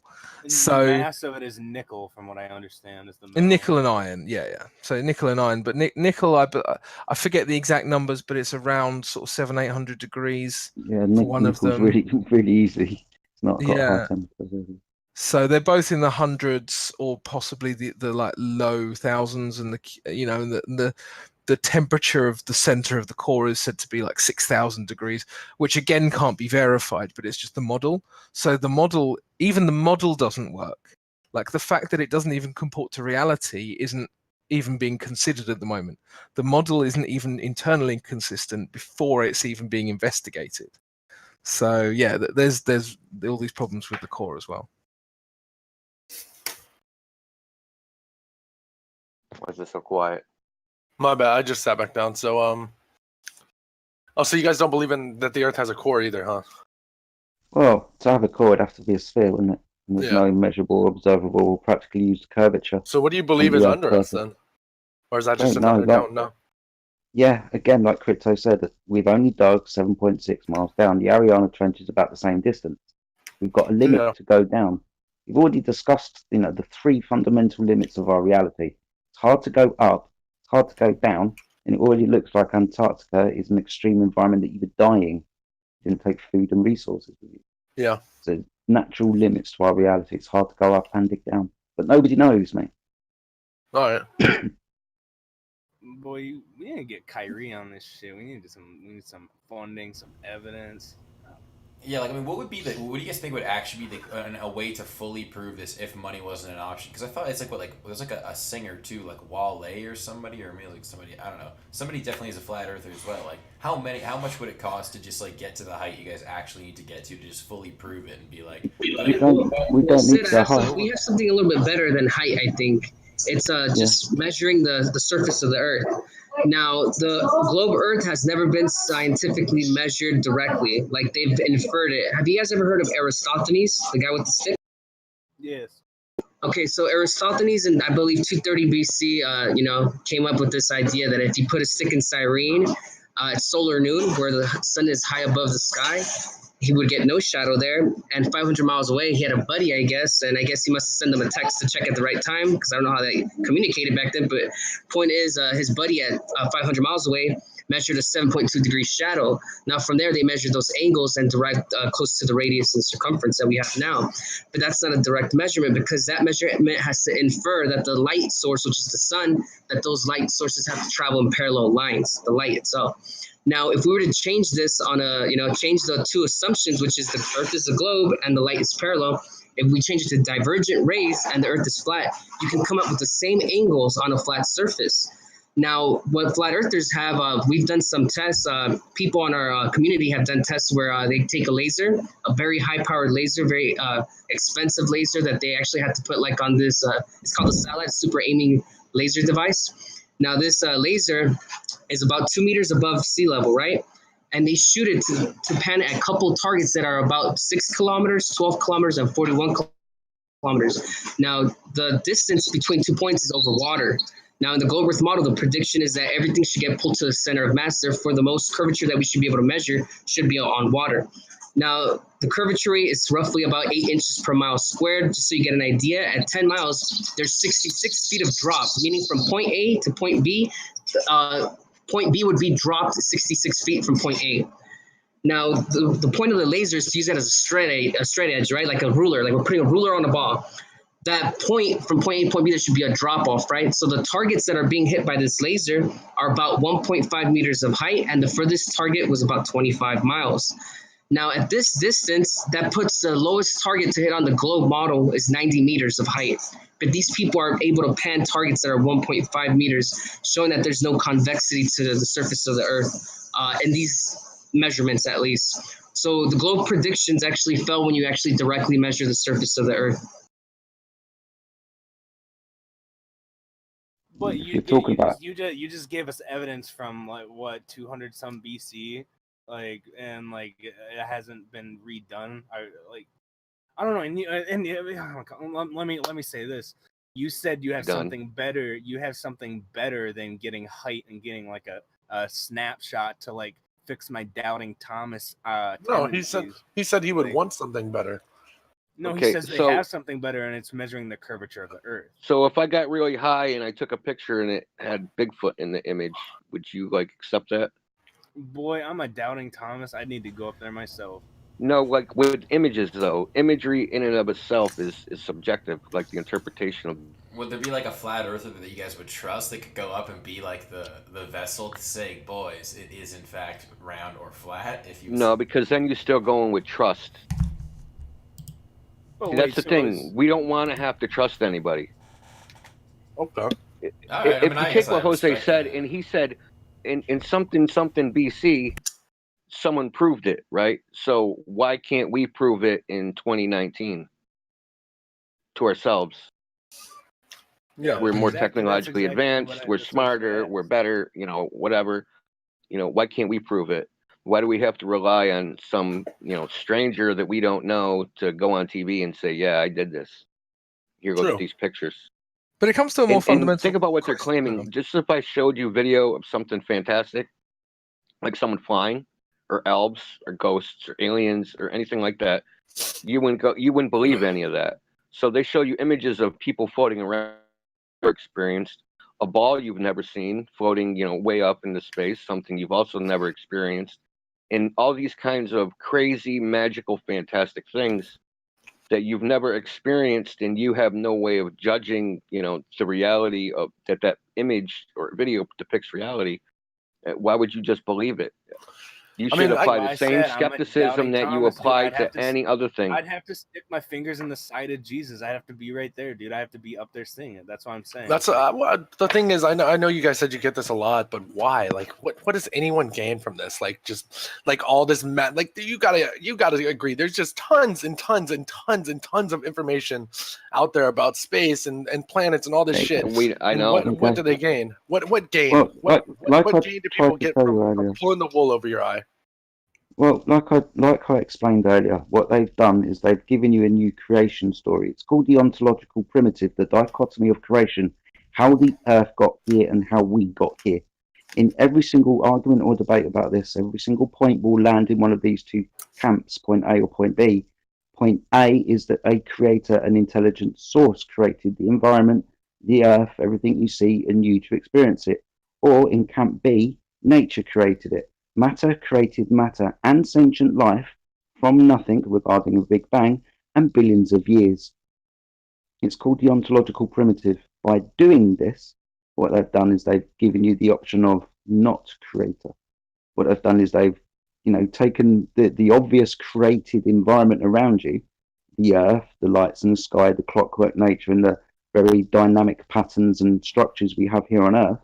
They've taken that obvious reality away from you and given you a more atheistic ideology. Now, the people that have lied to you, the historical argument, you can go back to religion for that. We can go back to, as far back as you want. We can go back to the Greeks if you want to. We're talking about the perfect sphere. We can go back to the Kabbalah with the Talmud. We could go back to the Egyptians. This kind of nefarious, we control the people, kings and priests ideology. The Vatican, for example. The Vatican Church were the ones who gave us, primarily through this kind of new science that they were trying to build in at the time. What they gave us then was the heliocentric idea, turned everything into balls, us revolving around the sun. In 1931, Monsignor Lemaitre, another Jesuit Roman Catholic priest, gave us the Big Bang cosmology. So they've literally taken the creation away from you and given you a new creation story. This way, they've made themselves creative. The only thing that I've noticed is you guys actually have no working models or figures. You just say that these things can't exist. Look at the proof; it doesn't look real. But you have no proof of your own. You have no working model of what the Earth actually looks like. You have no answers for anything, really. Well, hold on. Right, let me say this. Let me say this very quickly then. Let me say this. Do you think? No problem. The Earth is observed, measured, and practically used as a flat stationary plane. When I mean practically used, it's built upon, navigated across, and travelled across. If it's observed that way, you will only observe a flat stationary plane. No matter the altitude that you gain, the horizon will always rise to your eye level, and you will, with high-powered optical equipment, see things in the distance, 10, 20, 30, 1,200 miles away with an altitude that you shouldn't be able, so we don't observe the ball. We practically measure over vast distances of water between lasers and hitting target. This is a direct line of sight shot. This is impossible on a curved surface, thus demonstrating that the water below that laser line is indeed level. How water always appears. You notice how water reflects light, like a perfectly level surface. Cut glass. When you're driving down the road and you see a bit of rain, you see the lights in the road. It's exactly the same way that all large bodies of water reflect light. The sun's light. If you're at altitude in a plane looking down at the surface of the seas and the oceans, it's reflecting light like a perfectly level surface. What is an eclipse then? How do you guys explain solar and lunar eclipses? Back to the sky again. Yeah, so basically, I've noticed that talking, like I'm trying to be very objective, not rude, but basically it's like having a debate with a Christian. Anything you can't prove, you just say, well, it's just a miracle, or it just happens, it just is that way. No, well, what can you prove? Okay, can I just? No, I let him say his piece, but my thing is, Sketa. Here's the thing too: is like from where they're coming from, the only actual science-based funded shit is out of like control of like normal civilians. Like that's the thing is they lack the ability to do it. I mean, but have you ever debated a Christian? It's much the same. You ask them anything that they can't prove. All the time. It just happens. Talking about belief, bro. None of us have been speaking about belief. We're talking about. But you do. You are talking about belief. These are things. No, you actually, believe. I think this is fundamentally different. Can I explain to you why I think it's fundamentally different? Because you're talking about the God of the gaps fallacy, right? But actually, we're doing the opposite. We're saying, sorry, Panto, can you mute, bro? Somebody's echoing. Panto. Okay, you're good now. Yeah, so you're talking about the God of the gaps fallacy, which, yes, when you debate some Christians, if they don't have an answer, they say God did it. I understand. Anyway, you have a misconception. Flat Earth is not a model. Now, you have no working model. It's not. Listen, because it doesn't require a model, because it's not a physical theory. Right? We're not trying to explain phenomenon. We're only trying to determine what is, just like you would determine like the shape of your kitchen floor, the shape of a table, the shape of your house. You don't need a model. You don't need a theory. There's no theory of the shape of your house, right? We're only saying, listen, we go out, we measure this, and it's flat. It does not show a convex surface. Now, why that is, who knows, right? But it's just an empirical fact that that's what happens. Right, you believe that there's some that explains all the phenomenon perfectly. That's ignorance, because in fact it doesn't. So I'll give you a perfect example. In 1597, Barents, the Barents Strait was named after. They got their ship was stuck above the Arctic Circle. So as you know, when you're supposedly above the Arctic Circle, it's 24 hours of darkness. So they're waiting for the sun to come back up. I lived in a place where the sun is like that as well. So yeah, I'm actually well aware that that's true. For the sun to come up, so the ice will melt, so they can get their ship out. Well, just so happens the sun came up 2 weeks too early. 2 weeks, not like a few hours, not like a few days. 2 weeks, right? And it came up every day for those 2 weeks early.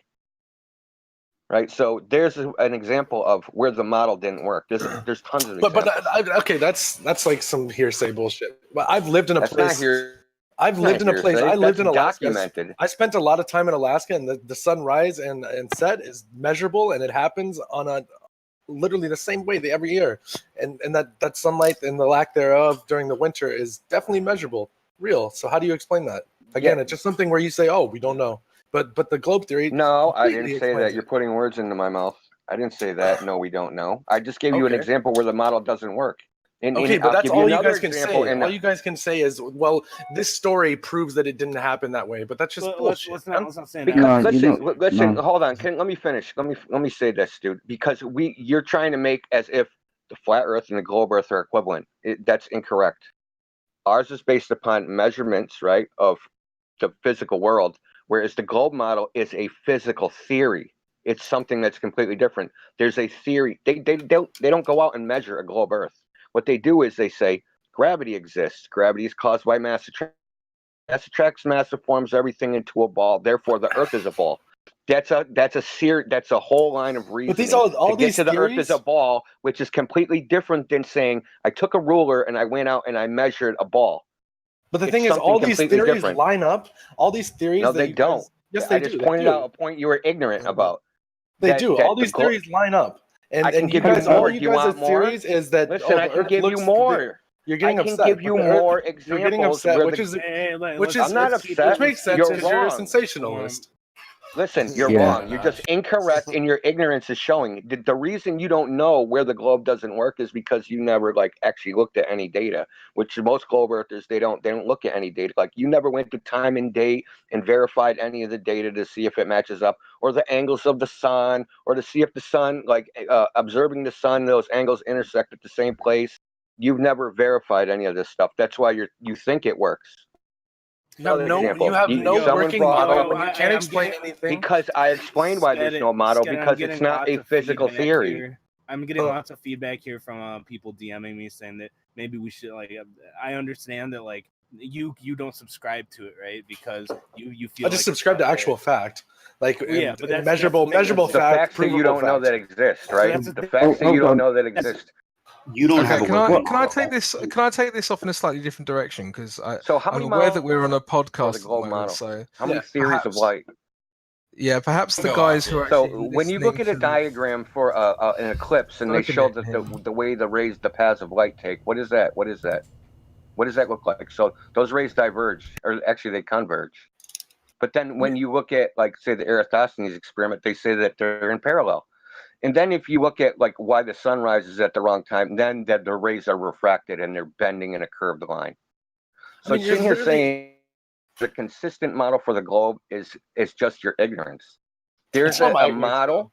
It not that you're stupid, that you don't know something, right? That because I understand what the you've term never, ignorance researched it. means.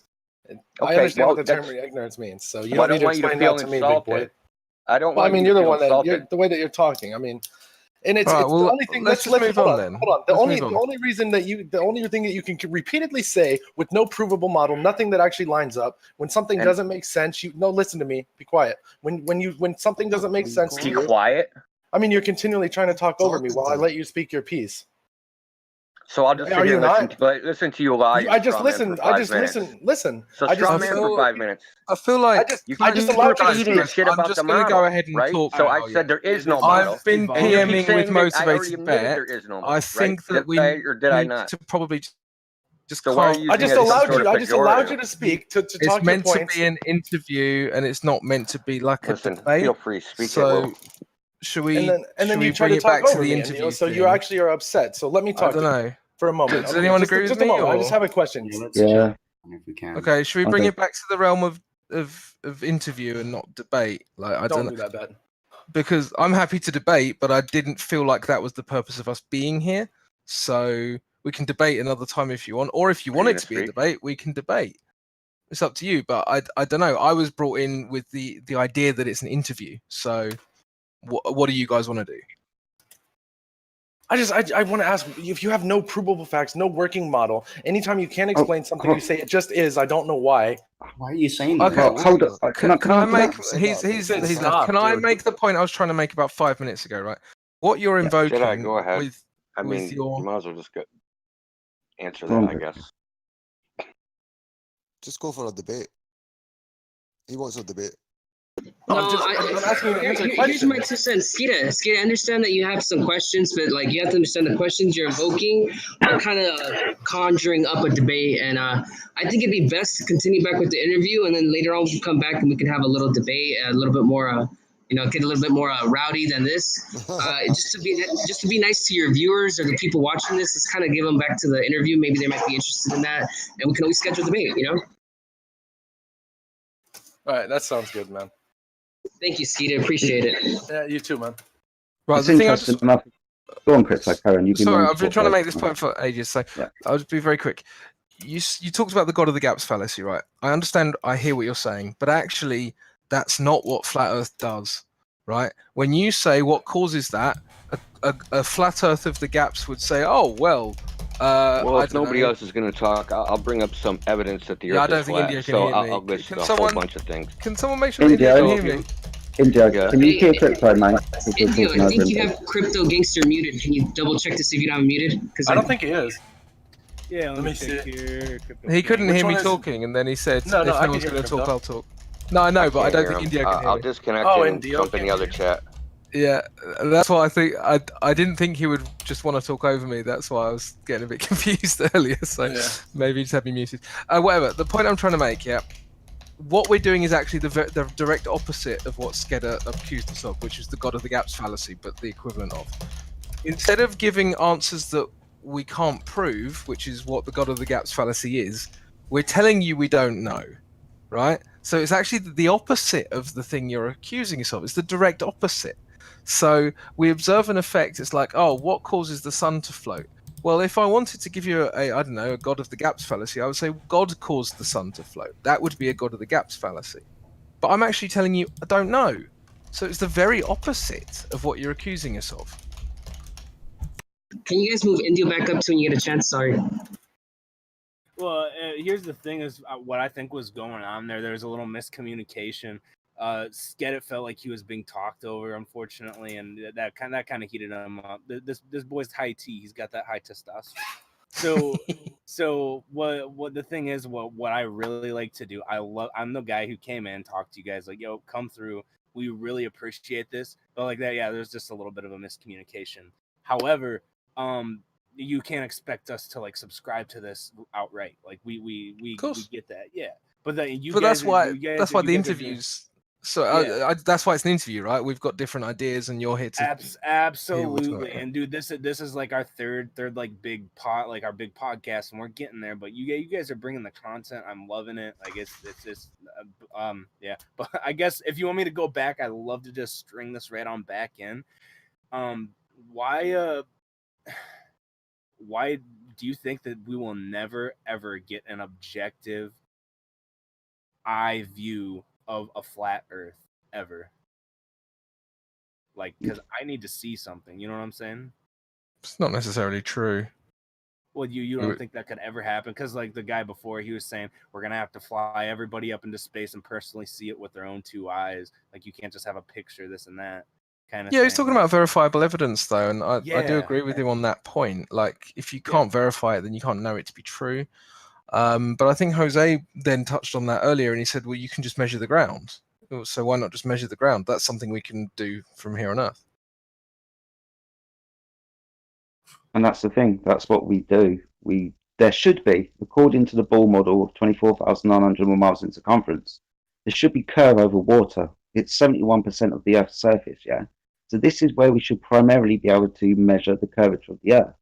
We do this drop value, the calculation, like I said, 8 inches per mile squared, from point A to point B at distance should descend so much.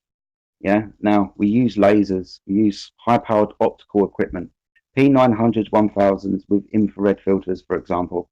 This is the technology that we use to observe things in the distance that, according to the model, should not even be there.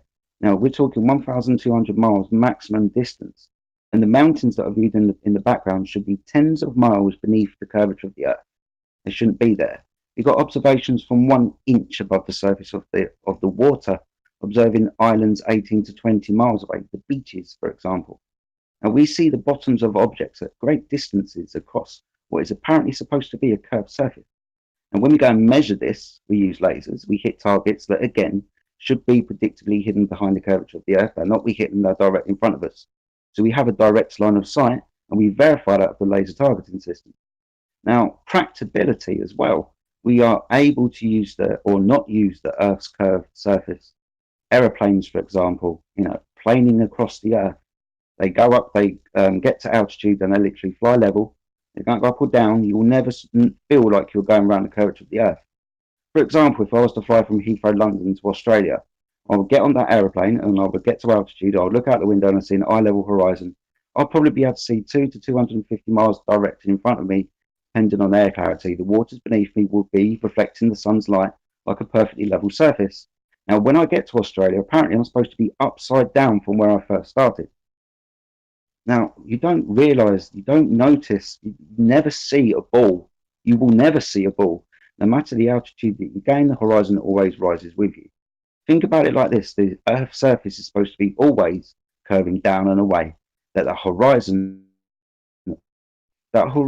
with distance was descending. The horizon would drop. It never drops. They tell us it should. The horizon is an apparent location. We witness it through the atmosphere. It's light and atmosphere. It wiggles around a little bit. Like most things at distance through 20, 30, 40 miles of atmosphere, it's going to wiggle up and down a little bit. But ultimately, we see the object because it is directly in front of us. So I have a small brain question for you. You ready? Yeah, man. Okay, so let's say that there's a flat plate suspended in Earth, correct? I mean, sorry, in space. A flat plate that's Earth suspended in space, correct? No. What's its shape? Is it like a little concave, convex? Well, we don't necessarily believe in that. We don't necessarily believe that we're a disk floating in space. No, it's flat Earth. I don't. So like a triangle, a pizza shape. No. Think about it this way, right? Yeah, think about it this way. When you're walking around in your room, do you believe that the floor of your room is floating about in space? No. No, it's just the floor, right? Yeah, it's stationary. So the Earth is the floor, and everything you see around you is above the floor. So there's no universe. Well, not in the way that you would conceptualize it in the globe model. No, there is no universe in that respect. So you're saying it's like a snow globe kind of situation? I don't necessarily subscribe to the dome. I know that there are certain people who talk about a dome and they'll say, here are certain reasons why a dome would be logical, and a couple of those guys are here. They can give you those opinions. They can probably argue them more intelligently than I can. But what I do know is that if you're talking about a flat Earth, then in my opinion, it would have to be the floor, and everything that happens above the floor, i.e. the planets that you see, that ancient people used to call wandering stars, these are all happening in the sky above you.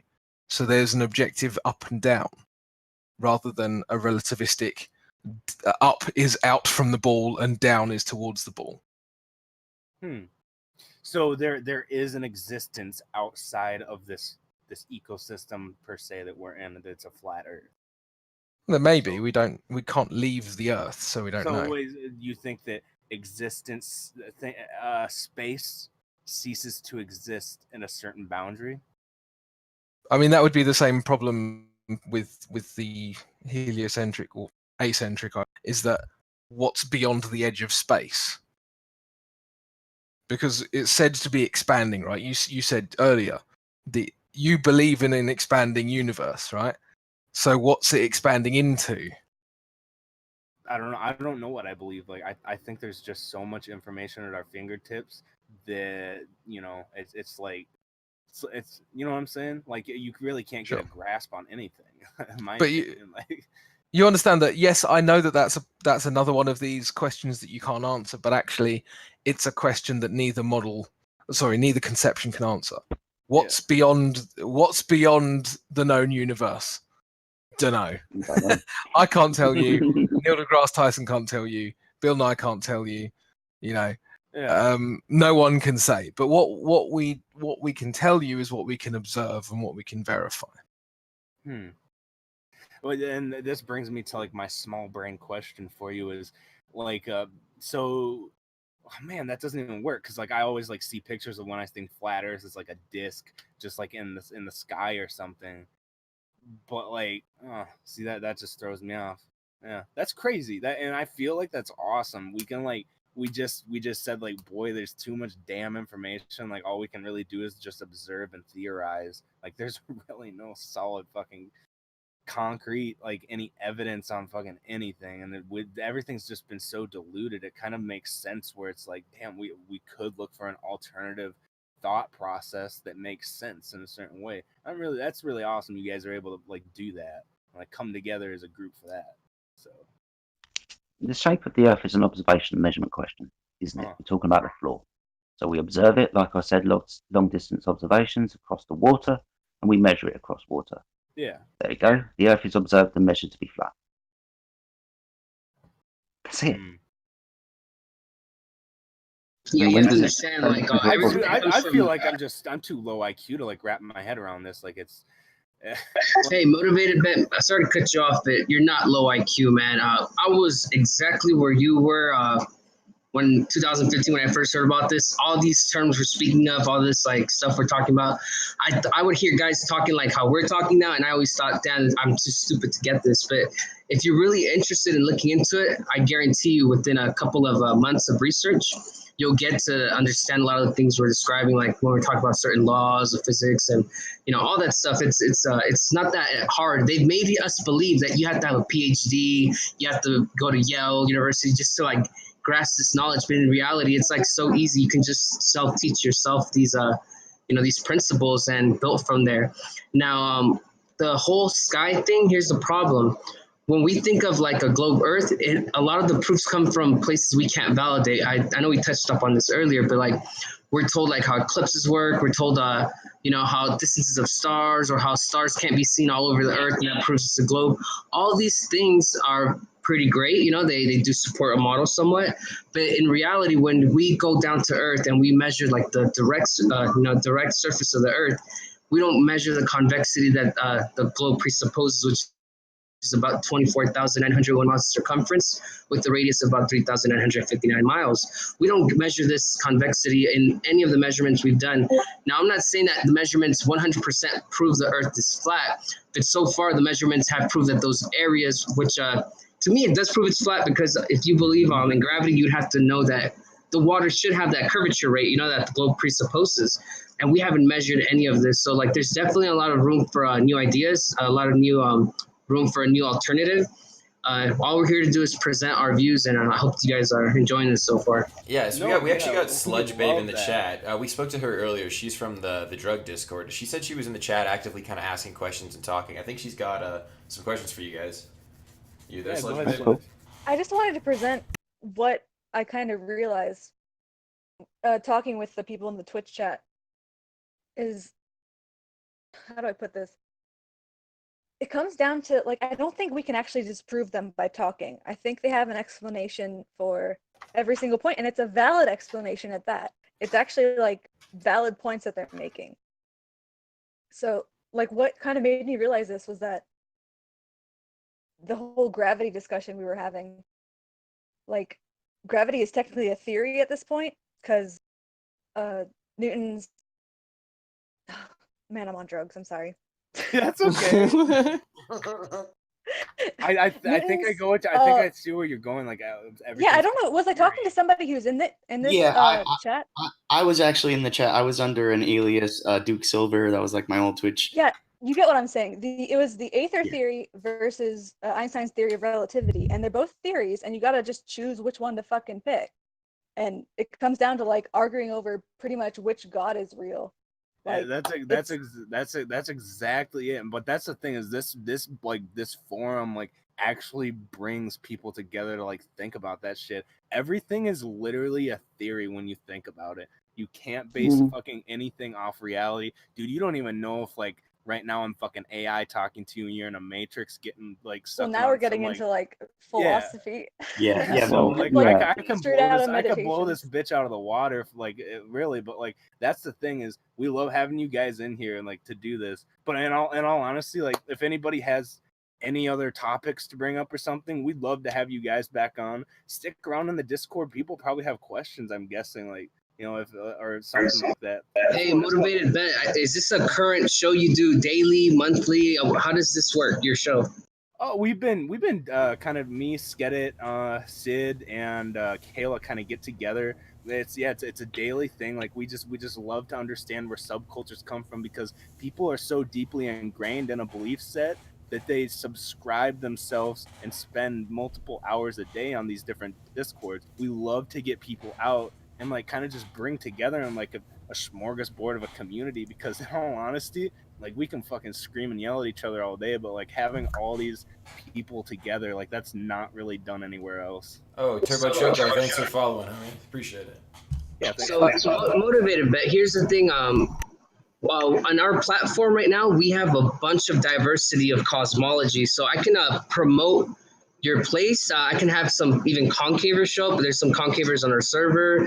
I mean, we have enough content that goes on our server that we can probably have some people come over here and you can have them as special guests, kind of like us, man. We can absolutely. Definitely.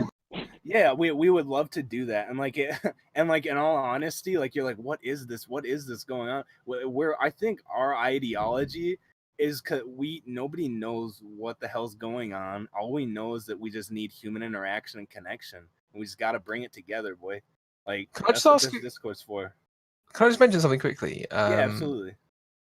Oh, give me 2 seconds actually, but I will. Sorry, you carry on for like 1 minute. I'll be able to talk for 1 minute. The OG fucking Faded Console gifted another sub to the boy Con Swizzle, who's like our #1 chat OG. Damn, we got some real ones today, boys. I'm loving it, boys. I'm loving it. See this is moving someplace because we're able to like objectively look at different things that we've never looked at. Like I don't spend hours on researching the flat Earth, and like hearing this kind of stuff and like being able to kind of connect the dots. It's like, okay, maybe that's a little bit more of a piece to the puzzle of like what the fuck is reality.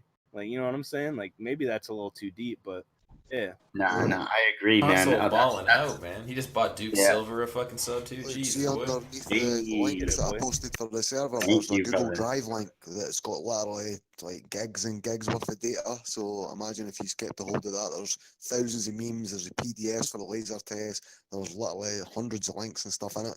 So yeah, I'm actually interested in this. Like you guys, in all honesty, you're the biggest Discord we've interviewed. There's so much wave behind this that, you know, this is a reality to people, and whether or not it's real, like it's not to be ignored. So well, it's what we experience, bro. You really need the TV to tell you live on this ball flying through space. When it comes down to it, in your own experience, we don't see any of this. We don't feel movement. We see water seeking level and laying flat. Almost 3/4 of our surface is water, trying to find its equilibrium and lay flat. So if it's not being manipulated, it's laying flat. So how can almost 3/4 of a ball's surface be spherical but not observable or measurable? It's ludicrous. Yeah, 100%. I just wanted to mention. I think you were saying about you're basically making the claim that, you know, how can you know anything? You know, that sort of thing. I don't know if you've ever looked into sort of Cartesian philosophy, but he's got one thing that he's, you know. So I'm trying to break it down as simply as possible. It's called the evil demon, and basically the way this goes is that you don't know that anything's true because you don't know that an evil demon hasn't got control of your faculties, right? So how do you know that this evil demon isn't just and presenting you a false reality?